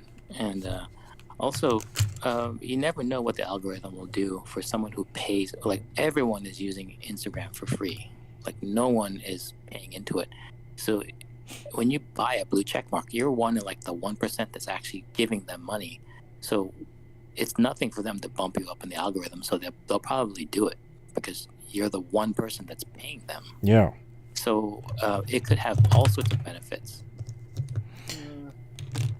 Or you could just take me out to one bomb-ass dinner at the end of the year instead of those check marks. So it's $15 a month. That's $180 a year. Wait, is it $15 a month? Yeah. I thought it was. Wow. But then like those people that, I guess, like the business deals, like they would think that it's I earned. say you buy a $180 bottle of whiskey at the end of every year, and you and me go to town on it. Well, would I be able to drum up $180 worth of business from the blue check mark? Is really the question. Right. Or of new business. And some of it will be perceived. Some of it, so like, okay, if I go to a show, if I go to a comic book convention overseas, right, and I get them to, and where some people aren't really familiar with my work, would it lead to additional purchases compared to another artist that they're not familiar with, but that they have a blue check mark? I think they just look at how many followers you have. I don't think they care about the check mark. Yeah, I tend to agree with that. But you also have to figure out on your own how to quantify it as well. How Right. do you know that blue check mark led to you getting this new business or new followers? That's a tough thing to quantify. Yeah. So that's why You could try it out for 6 months or 1 year and see what kind of new business or new money or new creative you get in that 6 months, 1 year, and then decide from there. But Well, here's a question for you. How many of the people that you follow with blue check marks do you actually give a shit about? Like that they have a blue check mark? Well, to me, it means that you're somebody. And I know it may not mean that necessarily, but I know like Cliff Chang has one. I'm like, ooh, he's got a blue check mark. It does mean something. It does make you stand out from the crowd, and it means that you're semi-famous rather than an ordinary person. That's what I think it. I'm always going to be ordinary. Now you don't have to. 150 So- $15 a month. you're somebody famous like that because you pay for that fame or pay for that certification. Well, it's like not- again, you don't know. Like most people don't know Yeah. that you pay for it. We're in the in-between period where not everyone knows that yet, so it's good for a while. Yeah. And then everyone's gonna have it, and then it's gonna be worth nothing. But So in the in-between period, it has some juice, you know. I'll tell you one guy that won't have it, and that's me. So- I ain't paying for shit. Two thumbs. have a blue check mark. This guy. And you can catch me at the end of the year drinking my $180 bottle of whiskey. All right, so I'm gonna put up a poll. Let's see what the chat says. You guys can go online and admire Bernard's blue check mark. Or you can come hang out with me and drink a bottle of $180 booze. Here's what I think. I think Instagram knows that you're doing Fletcher's idea of doing it on a trial period to see whether it makes a difference. Yeah. So because of that, they're going to push you out everywhere so that you'll tell your friends it really was worth it. Well, because like so in the beginning, I mean, I'm gonna get shit faced in December. the Instagram is like it is business in a sense that it I'm using it to promote my work, right? And if I'm doing these shows that are overseas that are to audiences that aren't necessarily exposed to the work, I think it could make a slight difference, right? And being with you in a couple of shows overseas, the Taipei show overseas, I see the impact you already have on Instagram, the followers you gain from that, just from that show. I don't know if you'd have that same type of impact on Twitter. Yeah, I don't really have a Twitter presence. I mean, the real question is, does that blue check mark get you laid? Right? Isn't that what we're really talking about here? Yeah, but I already got a squeeze now, so I'm completely out of the market, man. I don't need any of that stuff.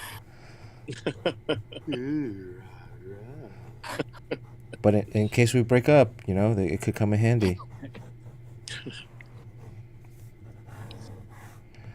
I don't know. So far, we have about 10 seconds left. No is overwhelmingly no versus yes. I figured. 64. I don't know. I might go against. Look, I've been stagnant. Ooh, 78%. The only downside is that the people who are in the know will know that you just paid for it, and that's a kind of a demonstration of low value. Yeah, in that sense. right. But that's a small number of people. But then who? But then how do you know who? It's not like you're talking about online on a stream. Right. Well, I'm trying to be as transparent as possible. But what you're talking about is like those shows in Asia and in Europe and all throughout the world. They may not know your work necessarily, and the blue check mark is an instant legitimacy. Right. So, because it came up the other day, I was like, no. But then I've been thinking about it, and I don't know. I'm just curious, because I did try to get the blue check mark before when it was free, and never got it. So yeah, and now they're requiring way more proof. Like you have to submit your name in the press somewhere. Oh yeah, no, I waited until like there were some newspaper interviews and stuff like that, and then it was still never got through. But what do you think of these lines? Is this too much? Well, it fills out the background. Yeah. All right. Well, chat says no. Yeah, I figured everyone said no. I might still do it.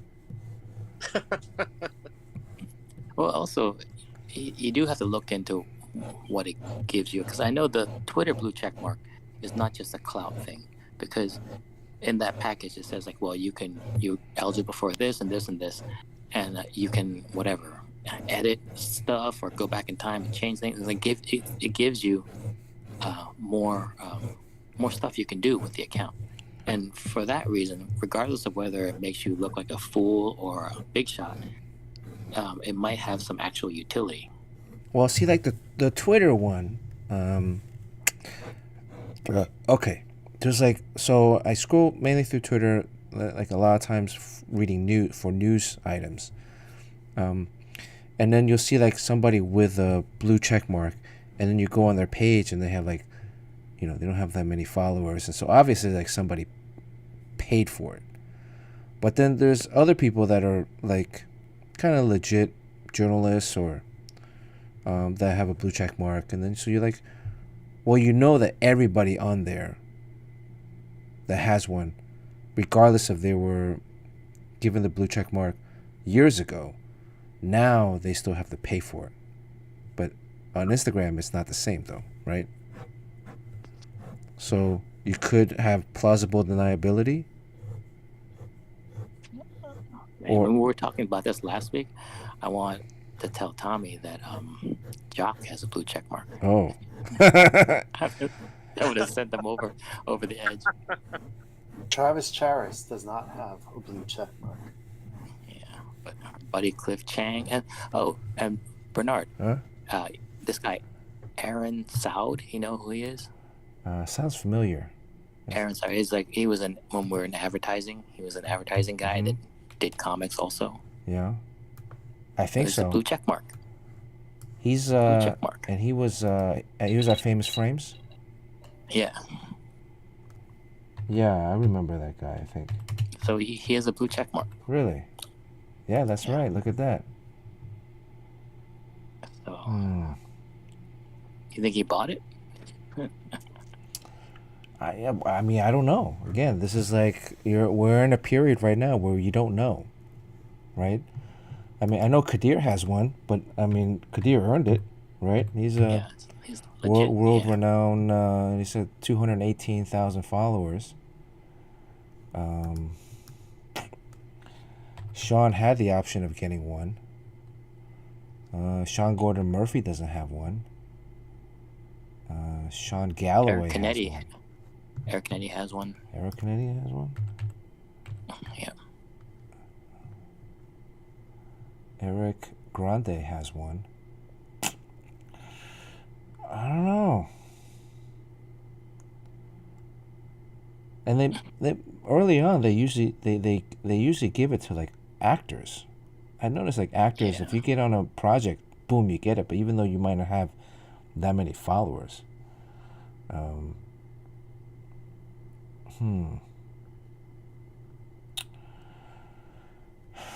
Well, the chat has spoken. The chat says no. They say that you're a damn fool if you pay money for it. What if I just tried for 6 months? See if and then watch your numbers should go fly past mine. Look, I've been stuck on 44.6 for like I would say like half a year. That number has not changed. Say you try for 6 months. What are your metrics for success? Are you just by followers alone, or? Well, I think followers is one, right? And then, but it's hard to measure overseas sales, because there's no comparable, right? If it's a brand new show, you can't say, well, had I gone there without the blue check mark, would I have made more money? Right. Now, if I did a show that I've done before, you could use that as a slight metric. But then also there's a variable where, well, I've done that show before, so maybe word of mouth from the previous appearance has boosted sales. So. On that note, guys, happy holidays. Have a good time discussing this blue check mark. Jerry, you heading out? We're not talking about college anymore, Jerry. College. We're talking about blue check mark now. Yeah. We'll talk about Jerry's sketchbook. It's on for sale. Yeah. All right. I'll talk to you guys later. Hey, Jerry, good luck in your art show. Good luck in your art show Thursday. Yeah, let me know how it goes. Let me know what I missed out on. So. Yeah, I'm gonna use all the money I make from it to buy myself a blue check mark. I hurt from. It sounds like you got a bit of the Fletch there. All right. Happy holidays. Bye. Happy holidays. See you, Jerry. Yeah, Sean should pay for my blue check mark. Hey, I don't know what is that stupid Wolverine drawing that I put up. I was stuck at 52 for a long time, and I think I'm up to like 56 now, and that happened in like 3 weeks from that. Just from that one piece, right? Yeah. But look, okay, So let's look at this. what you're supposed to do is follow up with another thing like that, but that's not what I do. But I sent you I texted you an image that I'm going to put up next that is in a similar vein. So I don't know whether it's going to do the same. But yeah, look, last year this time you were at the Wolverine image. Last year this time, what was your likes at? I don't know, probably less than 50. So it's gone up in 1 week. It's tripled. Yeah, from one stupid drawing. All right, so Fletcher wasn't here last week, and then how many member followers did it go up? I don't know. I don't remember. I was stuck on 52 forever. I'm always fine because I just thought that they were prioritizing short form videos. So I was like, who cares? I'll just keep on putting up. And I put that one drawing and it started flipping like a ticker. Yeah, so 208,000 likes. What's the engagement like? Like how many eyeballs have actually seen it? I would say like 1 million. Yeah, I don't know. If you're getting 200-some thousand likes, probably have like 1 million eyeballs on it. Right? That's 20% return. Yeah, so if I were to switch my account over to entirely these things, you know what you should put up? You should put up like you should put up that Scream one with the chipmunk, and say I'm the original creator of this. You might have seen some other videos, and I'm the original creator of this one. These are not what I do, so I could just switch over to all this, but it's not what I do. I'm a comic book artist that tells stories, and these are just kind of like meme type things. So that's the only one that's going to be up. And let me do another poll. Should I redraw Sean's? I sent you something on text. The one I'm going to put up next feels kind of similar. And I'm just curious how it would go. Do you want me to share it with people or no? Yeah, maybe if you could. It's just another funny thing. It's also very dumb. Oh, but I just wonder. It's about how to draw cleavage. Okay. And we'll see how that does. When are you gonna put that up? I don't know, maybe tomorrow. Okay, chat. Let's do another poll. I was going to draw Sean's Wolverine drawing, this one right here, in a different style, but like basically try to bite him, right? As a I don't know what bootleg. That does though. For you. Well, to see like if I'm able to mimic the success. Yeah, but again, it's there's so many variables that I don't think it would be any kind of experiment that we do, right? Like I would probably only get like a couple hundred likes out of that.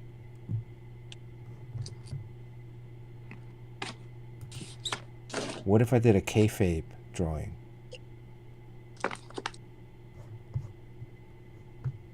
Do you think that would get anything? I think my miracle banana didn't do too well because I misspelled banana. How did you spell banana? 3 N's. Oh, 2 N. Yeah, banana. Yeah, I think. Yeah. That's an extra N. Yeah, but I mean, For all those people searching for the word banana, did you hashtag it wrong too?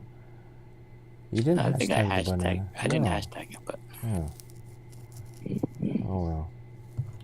What is all this fury about Bud Light? That it's gay. Yeah, but I mean, it's just the advertisement.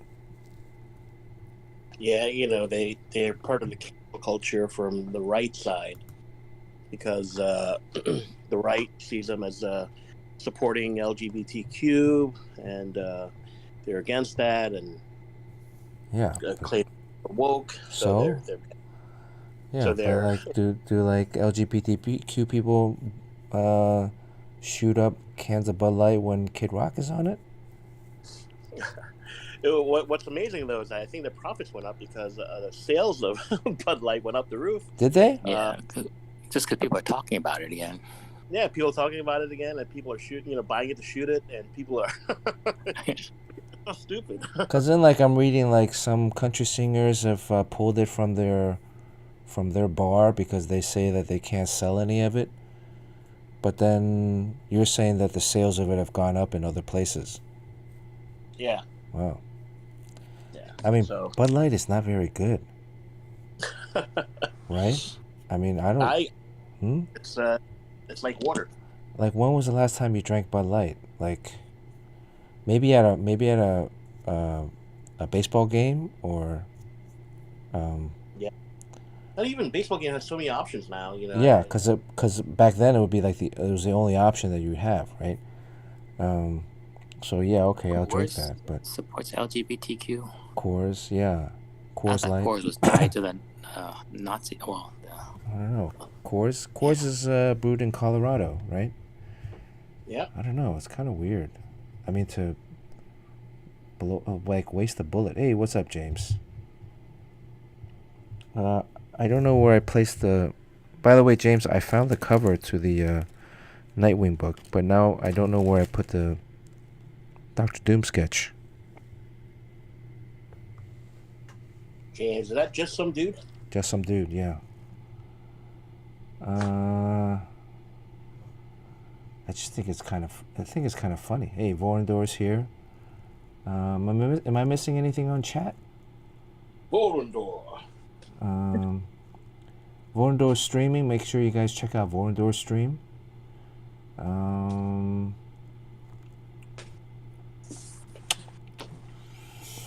I have in the past, when I did, this was like maybe 2018, 2019, when I did some international shows, I boosted a couple posts. Oh, the sponsor thing. Yeah, to see if I could, and because you can pick a specific location. So I was trying to not geotag, but like, you can say like what city, so they would boost it being spread in a specific area. That works. It's a good thing to do. So like I would do that like right before I went to a foreign city for a show, or even domestically in the U.S., just to see if that had any kind of effect in terms of, because then I'd tag the show and I'll tag me and I'll tag whatever, and then and you would see a slight boost in terms of. I did notice that after I did a show in Brazil, and this was 2018, I think. I've since maintained a high number of followers in Brazil. So there is some validity to some of the advertising. I know Yujimbo says that a lot of the majority of the ad money spent on Facebook is a waste. But again, I'm like, it was very specific in terms of targeting cities or locations or shows that I was going to be at. They'll push out they decide how many people to push out your drawing to, and then unless it's beneficial to them, they won't push it out that far, just to your regular followers. Yeah. So I noticed that the insights that I have, I'm getting probably like 90% of every post is going to people that are already following me, and there's a very small amount to people that aren't. That small amount of money you pay to push it will open it up to everyone else. So it is worth it. Where can I sign this? I usually sign in the middle, but maybe I'll sign to the right. Cross his crotch. Cross in the white right here.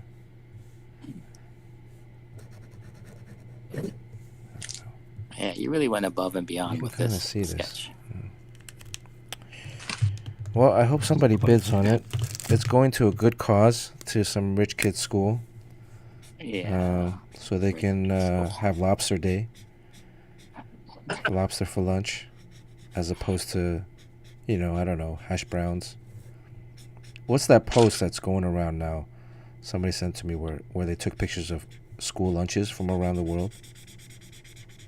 Have you seen that one? I don't know. I haven't, no. I do notice that because a couple of friends we swap. We send each other DMs with like the funniest current posts, and a lot of times we get the same ones back and forth. Vorndo hasn't been streaming lately.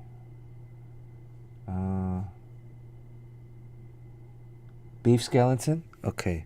Alright, I'm gonna sign this and let's get out of here. 2 hours in. Right?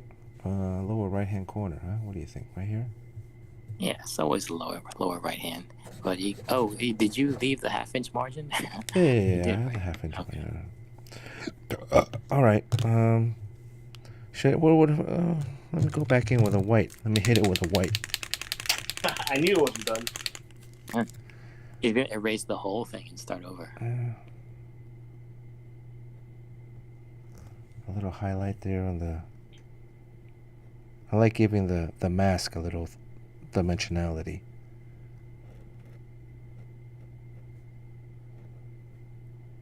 The Posca paint pen.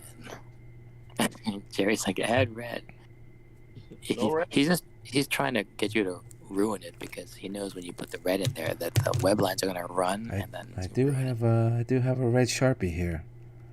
Yeah, right. And then the question is whether those lines are done with waterproof ink. It is. It's microns. It's a bit of risk. Oh, I can put watercolor. He's trying to get you to ruin. Why are you trying to egg it on, man? I got watercolor here. Yeah, watercolor will work. Yeah, I'll do the watercolor. Oh, let's see. Look what Jerry did. Sakura watercolor. No. Even when he's off the stream, he has a very... Jerry, I thought Jerry had to go. All right, let me pour a little water in here. You're not afraid it's gonna overwork it because a little light red. I don't think it'll. Yeah. And watercolor is... It's hard to get a smooth wash. Yeah. Joey wants me to fuck up this drawing here, so... He's laughing his ass off right now. He shows you what it... It's revenge against the college boys. Sean, what was your SAT score? Oh, I don't remember. What was your Jimbo's SAT score? Where did your Jimbo go to school?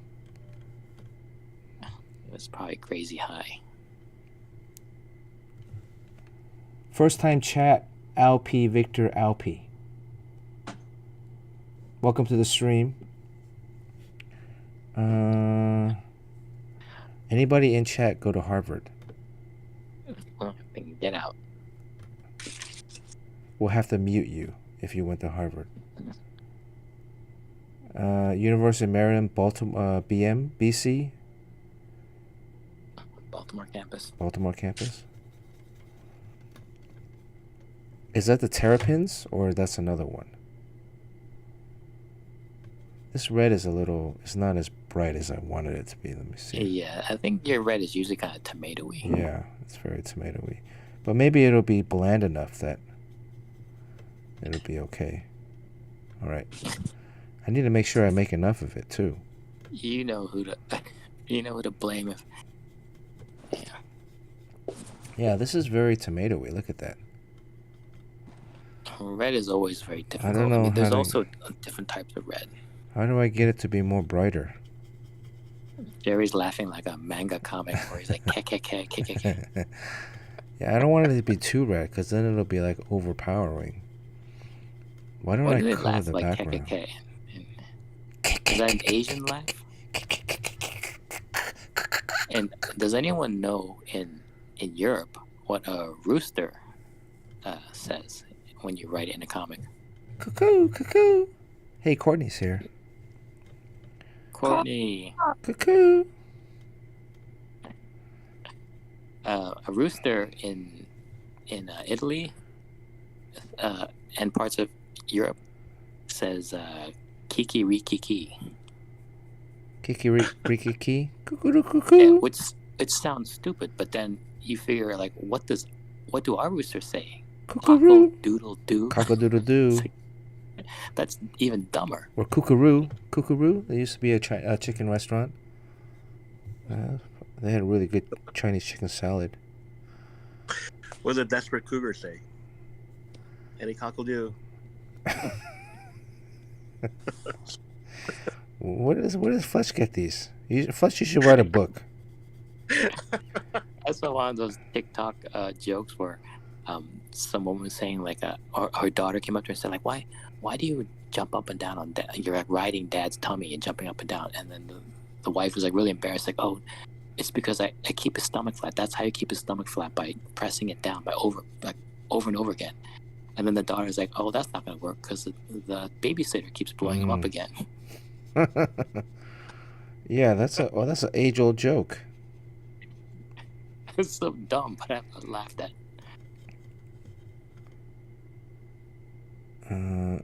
They say regular or crispy here. I think Jerry's already making fun of what's happening with your drawing. Yeah, I think I need to save room for like a highlight here. I want to do a little Pepe Larraz, like. But oh yeah, that's one thing. That strong light from the side. Yeah. Didn't they do that in Arrested Development? The different sounds of a chicken, or each of the brothers and sisters had a different. I think I heard that before. Yeah, I've heard this cuckoo cockaroo thing before.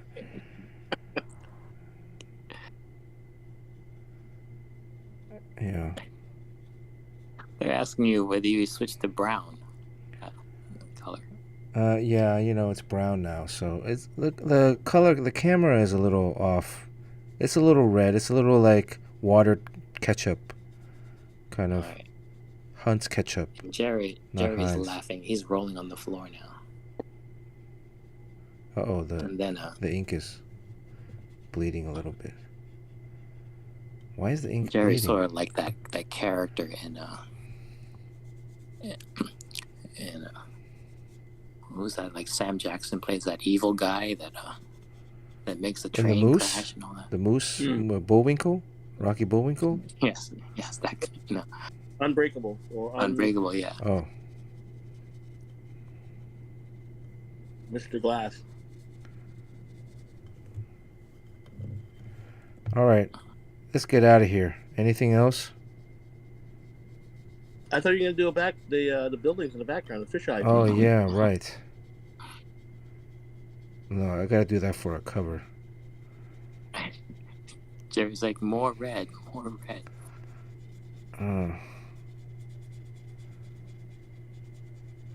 Well, it's actually given like a little bit of a very subtle. It looks like a worn out Spider-Man, that's been sitting in the sun. Oh yeah, red is the first color to fade in the sun. All right, if I go back in there and I hit the dark, create a little shadow,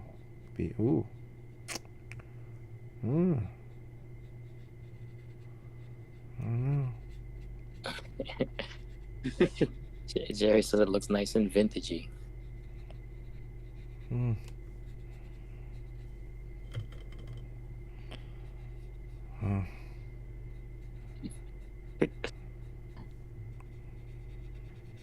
You should go to the thing on Thursday, Sean. I think it's going to be like an Eyes Wide Shut kind of thing. Oh, yeah? Yeah. They're going to make people wear masks and stuff, and, it's going to be like a whole secret society. I hope I hope he doesn't get, like, indoctrinated into this cult. Oh,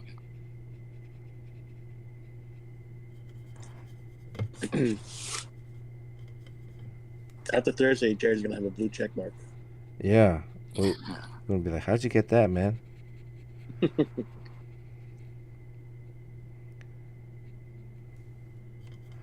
Yeah, I'm gonna leave the.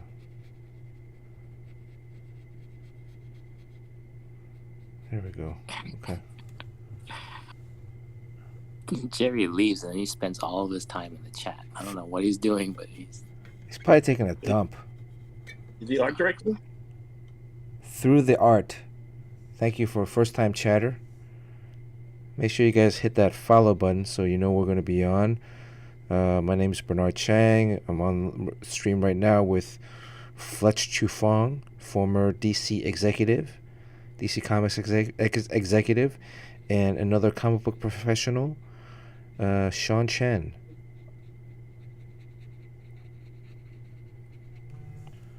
I don't know.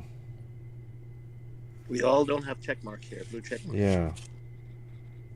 So, well, again, it hasn't come up again, the offer, because I looked at it and I was like, I didn't select this, so I don't know if it'll come back again. Gotcha. Right? It could be that they'll be like, well, you had that one opportunity, you had that one shot, you didn't take it. I think it's like a lot of opportunities. Huh?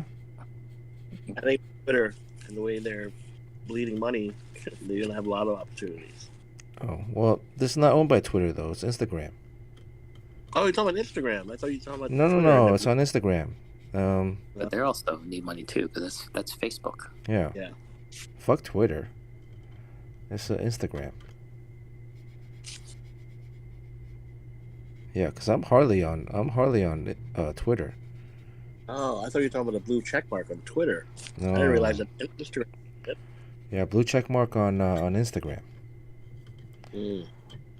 I mean, I hardly post on Twitter at all. So, does that change your mind now? Does it change your position? No. No? What was your position? Do it. Sean always says do it. Sean always tries to get me in trouble. Dr. Walrus has a question for you. And this is a question about art. So Okay. this is good. All right, Dr. Walrus. Do you prefer working in this medium rather than on Procreate? It depends. This is a commission for a charity for high school, or I don't know if it's not just a high school. It's like a Crossroads school out here in LA. I do think it is becoming a lost art in terms of working traditionally. It's when you're drawing on Procreate or digitally, you can always hit Command Z, and all this red will be gone. yeah, it'll all be gone, or you can just work on another layer. If you don't like it, you can start over. Whereas when you're working traditionally, if you mess up, there's some strokes where like here the ink line went out, but that was okay. I was kind of drawing it fast, so it has like a sketchy vibe to it. But I can't change anything now. So. But you like Procreate, right? I mean, I do like Procreate. Yeah, I do like Procreate for drawing interiors. It's a little bit faster because I basically go straight from rough. I do all the rough layouts on Procreate, and then I import that into the higher res file. I'll redraw the rough. I kind of do like a rough kind of quote unquote pencil layer, and then what would technically be the pencil stage would be basically the ink line. So you do cut through a couple of steps, and I'm able to work faster on Procreate because I can draw freely in a sense that if I draw a line I don't like, I can just again quickly delete it and redraw it, or redraw another on another layer. Whereas traditionally, if you're drawing on paper, especially with a pen, if you make a mistake, there are ways to correct the mistake, but you have to apply gesso or another whiteout on top and then ink, and then it becomes bumpy, and there's all these other barriers. So, but nothing beats holding a piece of drawing in your hand, right? I mean, this is an original drawing. You can kind of see all the sketchiness. Yeah, I'll bring it a little bit closer. You can see the watercolor a little bit better. And that blue is very satiny looking. Yeah. Yeah. So. Yeah, like that head is very three-dimensional. Yeah, because I have I picked up the highlight for the shadow of the nose, so it's a little bit on this side. It's a little bit lighter, and then I think really this Right. this kind of white rim around the forehead kind of helps make Right. it. Even before the coloring is in there, the ink lines and stuff, the way it's drawn is also very three-dimensional. Yeah. So drawing traditionally, I mean, you have to really train yourself. If you make a mistake, it's a little bit more difficult to erase or change. Whereas digitally, you can, You can erase 100%. yeah, as much as you want. So, Oh, like, here's Jerry, the instigator, wants you to put a wash in the background now. I He's just like pushing you until the drawing is No, destroyed. I think this and is then it. Then he Yeah, goes and laughs his ass off somewhere. this is it. It's already getting a little warped. So, I wonder. I have one more piece of paper here. Okay. But I think I'm only going to do the one drawing. I think it's only one drawing. Yeah, that's for like if you screw up, right? They give you 2 pieces of paper. Yeah, I think. What if you're disqualified because you didn't use the enclosed pen?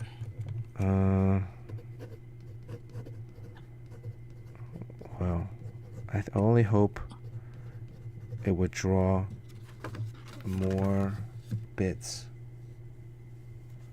I always forget to draw the webbing underneath the arm. Well, it's usually not there. Yeah. All right. Look at Courtney's getting into the. Yeah. They just want to destroy you. They're like, in that Mozart movie, like that Antonio Salieri just pushes Mozart until he dies. That's what they're doing.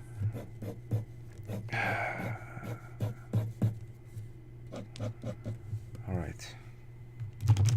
We should ask Courtney how her date went. Yeah. Whether it was some white dude. How did the date go? Uh-oh. I'm trying something where. Sure.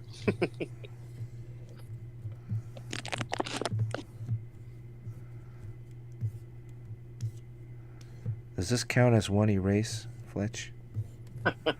Well, that's using the eraser as a drawing tool. So Yeah. It's not a correction tool. The design element. You can kind of see it a little bit. Yeah.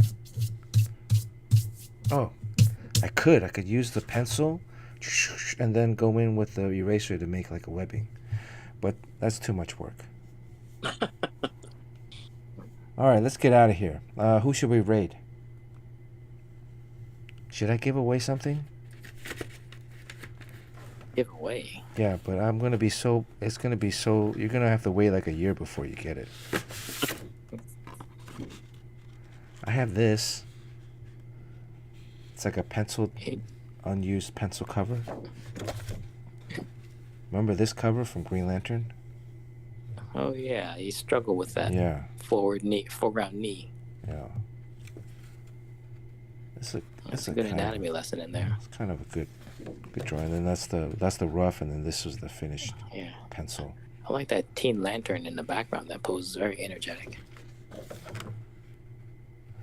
She's like, What's wrong with her knee? Her knee should be.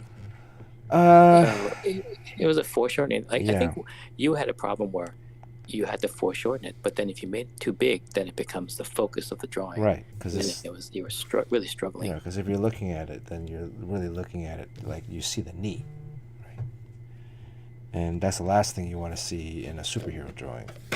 Right. Well, you could have distracted people from the knee by drawing the camel toe. Like I see you started that over there. Right here? No, that's the center of the line there. Oh, okay. That's the center of the uniform. That was a construction line that disappears in the final product. Right. See? There we go. You got it? Trying to get me in trouble? No, you put some shading down there. Oh boy. Now you're finished unused cover? Look at that. What is a moose knuckle? What is that? Moose knuckle? Isn't that, it's on the hand? Who said moose knuckle? I do. I know what a camel toe is, but what is a moose knuckle? Isn't that the same thing? Maybe. I don't know. I think it's time to get out of here. Doc the Walrus, you're going to have to come back to get that answer. Dr. Warris asked, any advice on getting your foot in the door at a company like Marv OTC? Sean, you want to answer that, or you want to wait till the next stream? Oh God. That's a really long Well, question. That's a really long answer. Well, I mean, it's not that hard to understand. It's just you become very good. So that's the hard part, is getting very good. There's really it's hard to. There's like shortcuts are very difficult. Yeah. So it's just make the grade, but making the grade is very hard to do. You have to draw all the time and get better and be very smart about how you improve. And you bother guys like us. I mean, we really teach anyone who wants to learn. People just don't make much use of us offering that. But the more you sacrifice, and the more you are intent on getting better and using all the resources. And then of course time. I mean, it took me like a decade. So. Well, Dr. Warris, I would say, how old are you, first of all? And then it's really based on your portfolio. So we would need to look at your work. Yeah.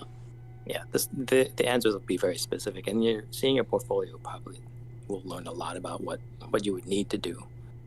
You want to post your this Instagram. Is a 2-hour conversation. Yeah. That gets into. Post your Instagram on the chat, and we'll take a look. And then next week, remind me. Maybe we can touch on the subject. So. Yeah. But you definitely have to put in the work, though. You definitely have to, have the, printed stuff. It'll help if you have printed stuff and published stuff. To be able to show that you could do a book or covers or whatever you want to get into. It's tougher to break in as a cover artist. It's easier if you show that you do sequential work, that you do it well, and it's almost like the minor leagues, whereas DC, Marvel, or Image, they're the major leagues. You got to be able to show that you could do, put in the basics, and sure you could put in the work in a timely manner, and yeah. Be a nice guy and buy CB Cebulski a drink. Somebody's spilling the tea. Kevin P. West had a good. Yeah, post your link on Discord, and then you can post stuff on the Discord, like some work, and then I mean, we're gonna be very honest if you want our opinion. So. Well, Bernard will be very honest. I don't believe in sugarcoating anything. I do. So, but anyways, and UJ's from Taiwan. UJ has some good stuff. Last was it this past December, Top Cow just had a contest where they're looking for new artists.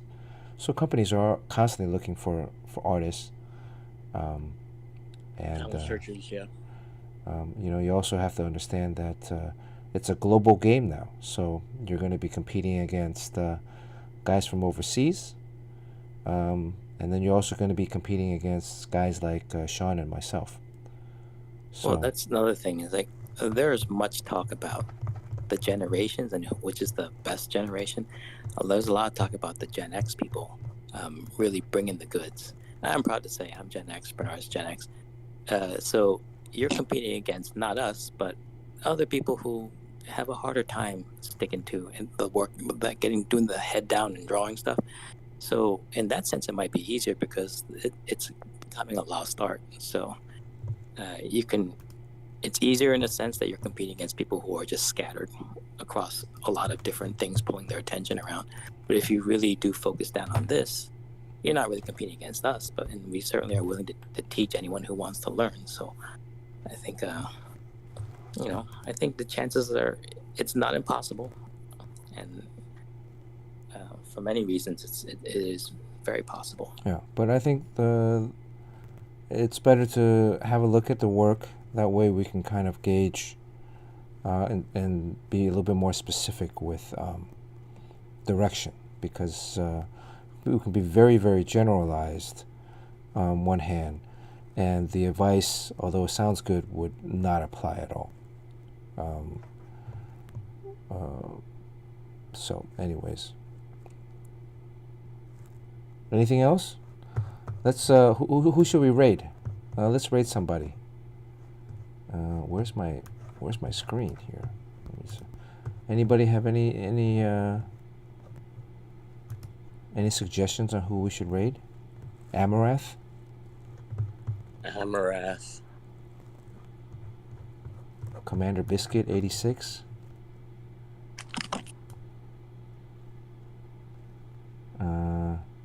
James Cole, you have a suggestion on who to raid? Blockheads Z-Pod. Who's Tidies? Is she saying titties? Titties? You want to raid titties? Tidies. Alpi, okay, Oh, Alpi Victor Alpi is streaming. Let's raid Alpi Victor's. Alpi Victor Alpi. Okay. Oh wait, who's Jenny TW? Oh, it's not an English stream. All right, let's raid Alpi. Thanks for watching, everybody. Sean, you got anything else you want to add before we get out? No. Follow me on Instagram. Fletch? No, all good, brother. I'll just talk to you guys again next week. I wonder if next week you'll be over 350 or 400 incrementally. Well, yeah, wait for my post tomorrow. I'm gonna try to do something else really dumb. Yeah, what if you get get shadow banned though, Sean, from that? Yeah, well, good. I mean, I don't think Instagram really does all that much for me. And it's just a game. I know, that's the whole thing. It's a game. What did I do? I just unrated? Sorry. Oh. Shit. Gotta re-enter that again. LP. Sorry, LP. What were you saying?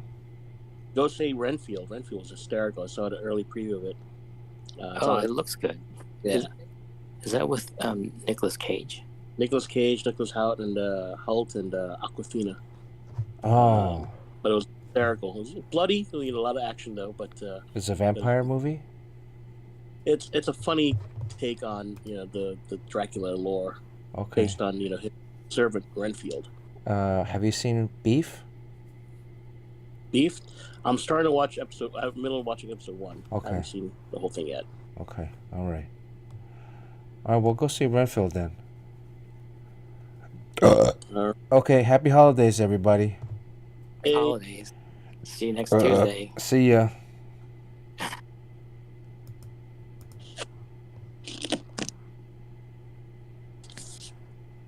All right, and we are on Alpi stream. Okay.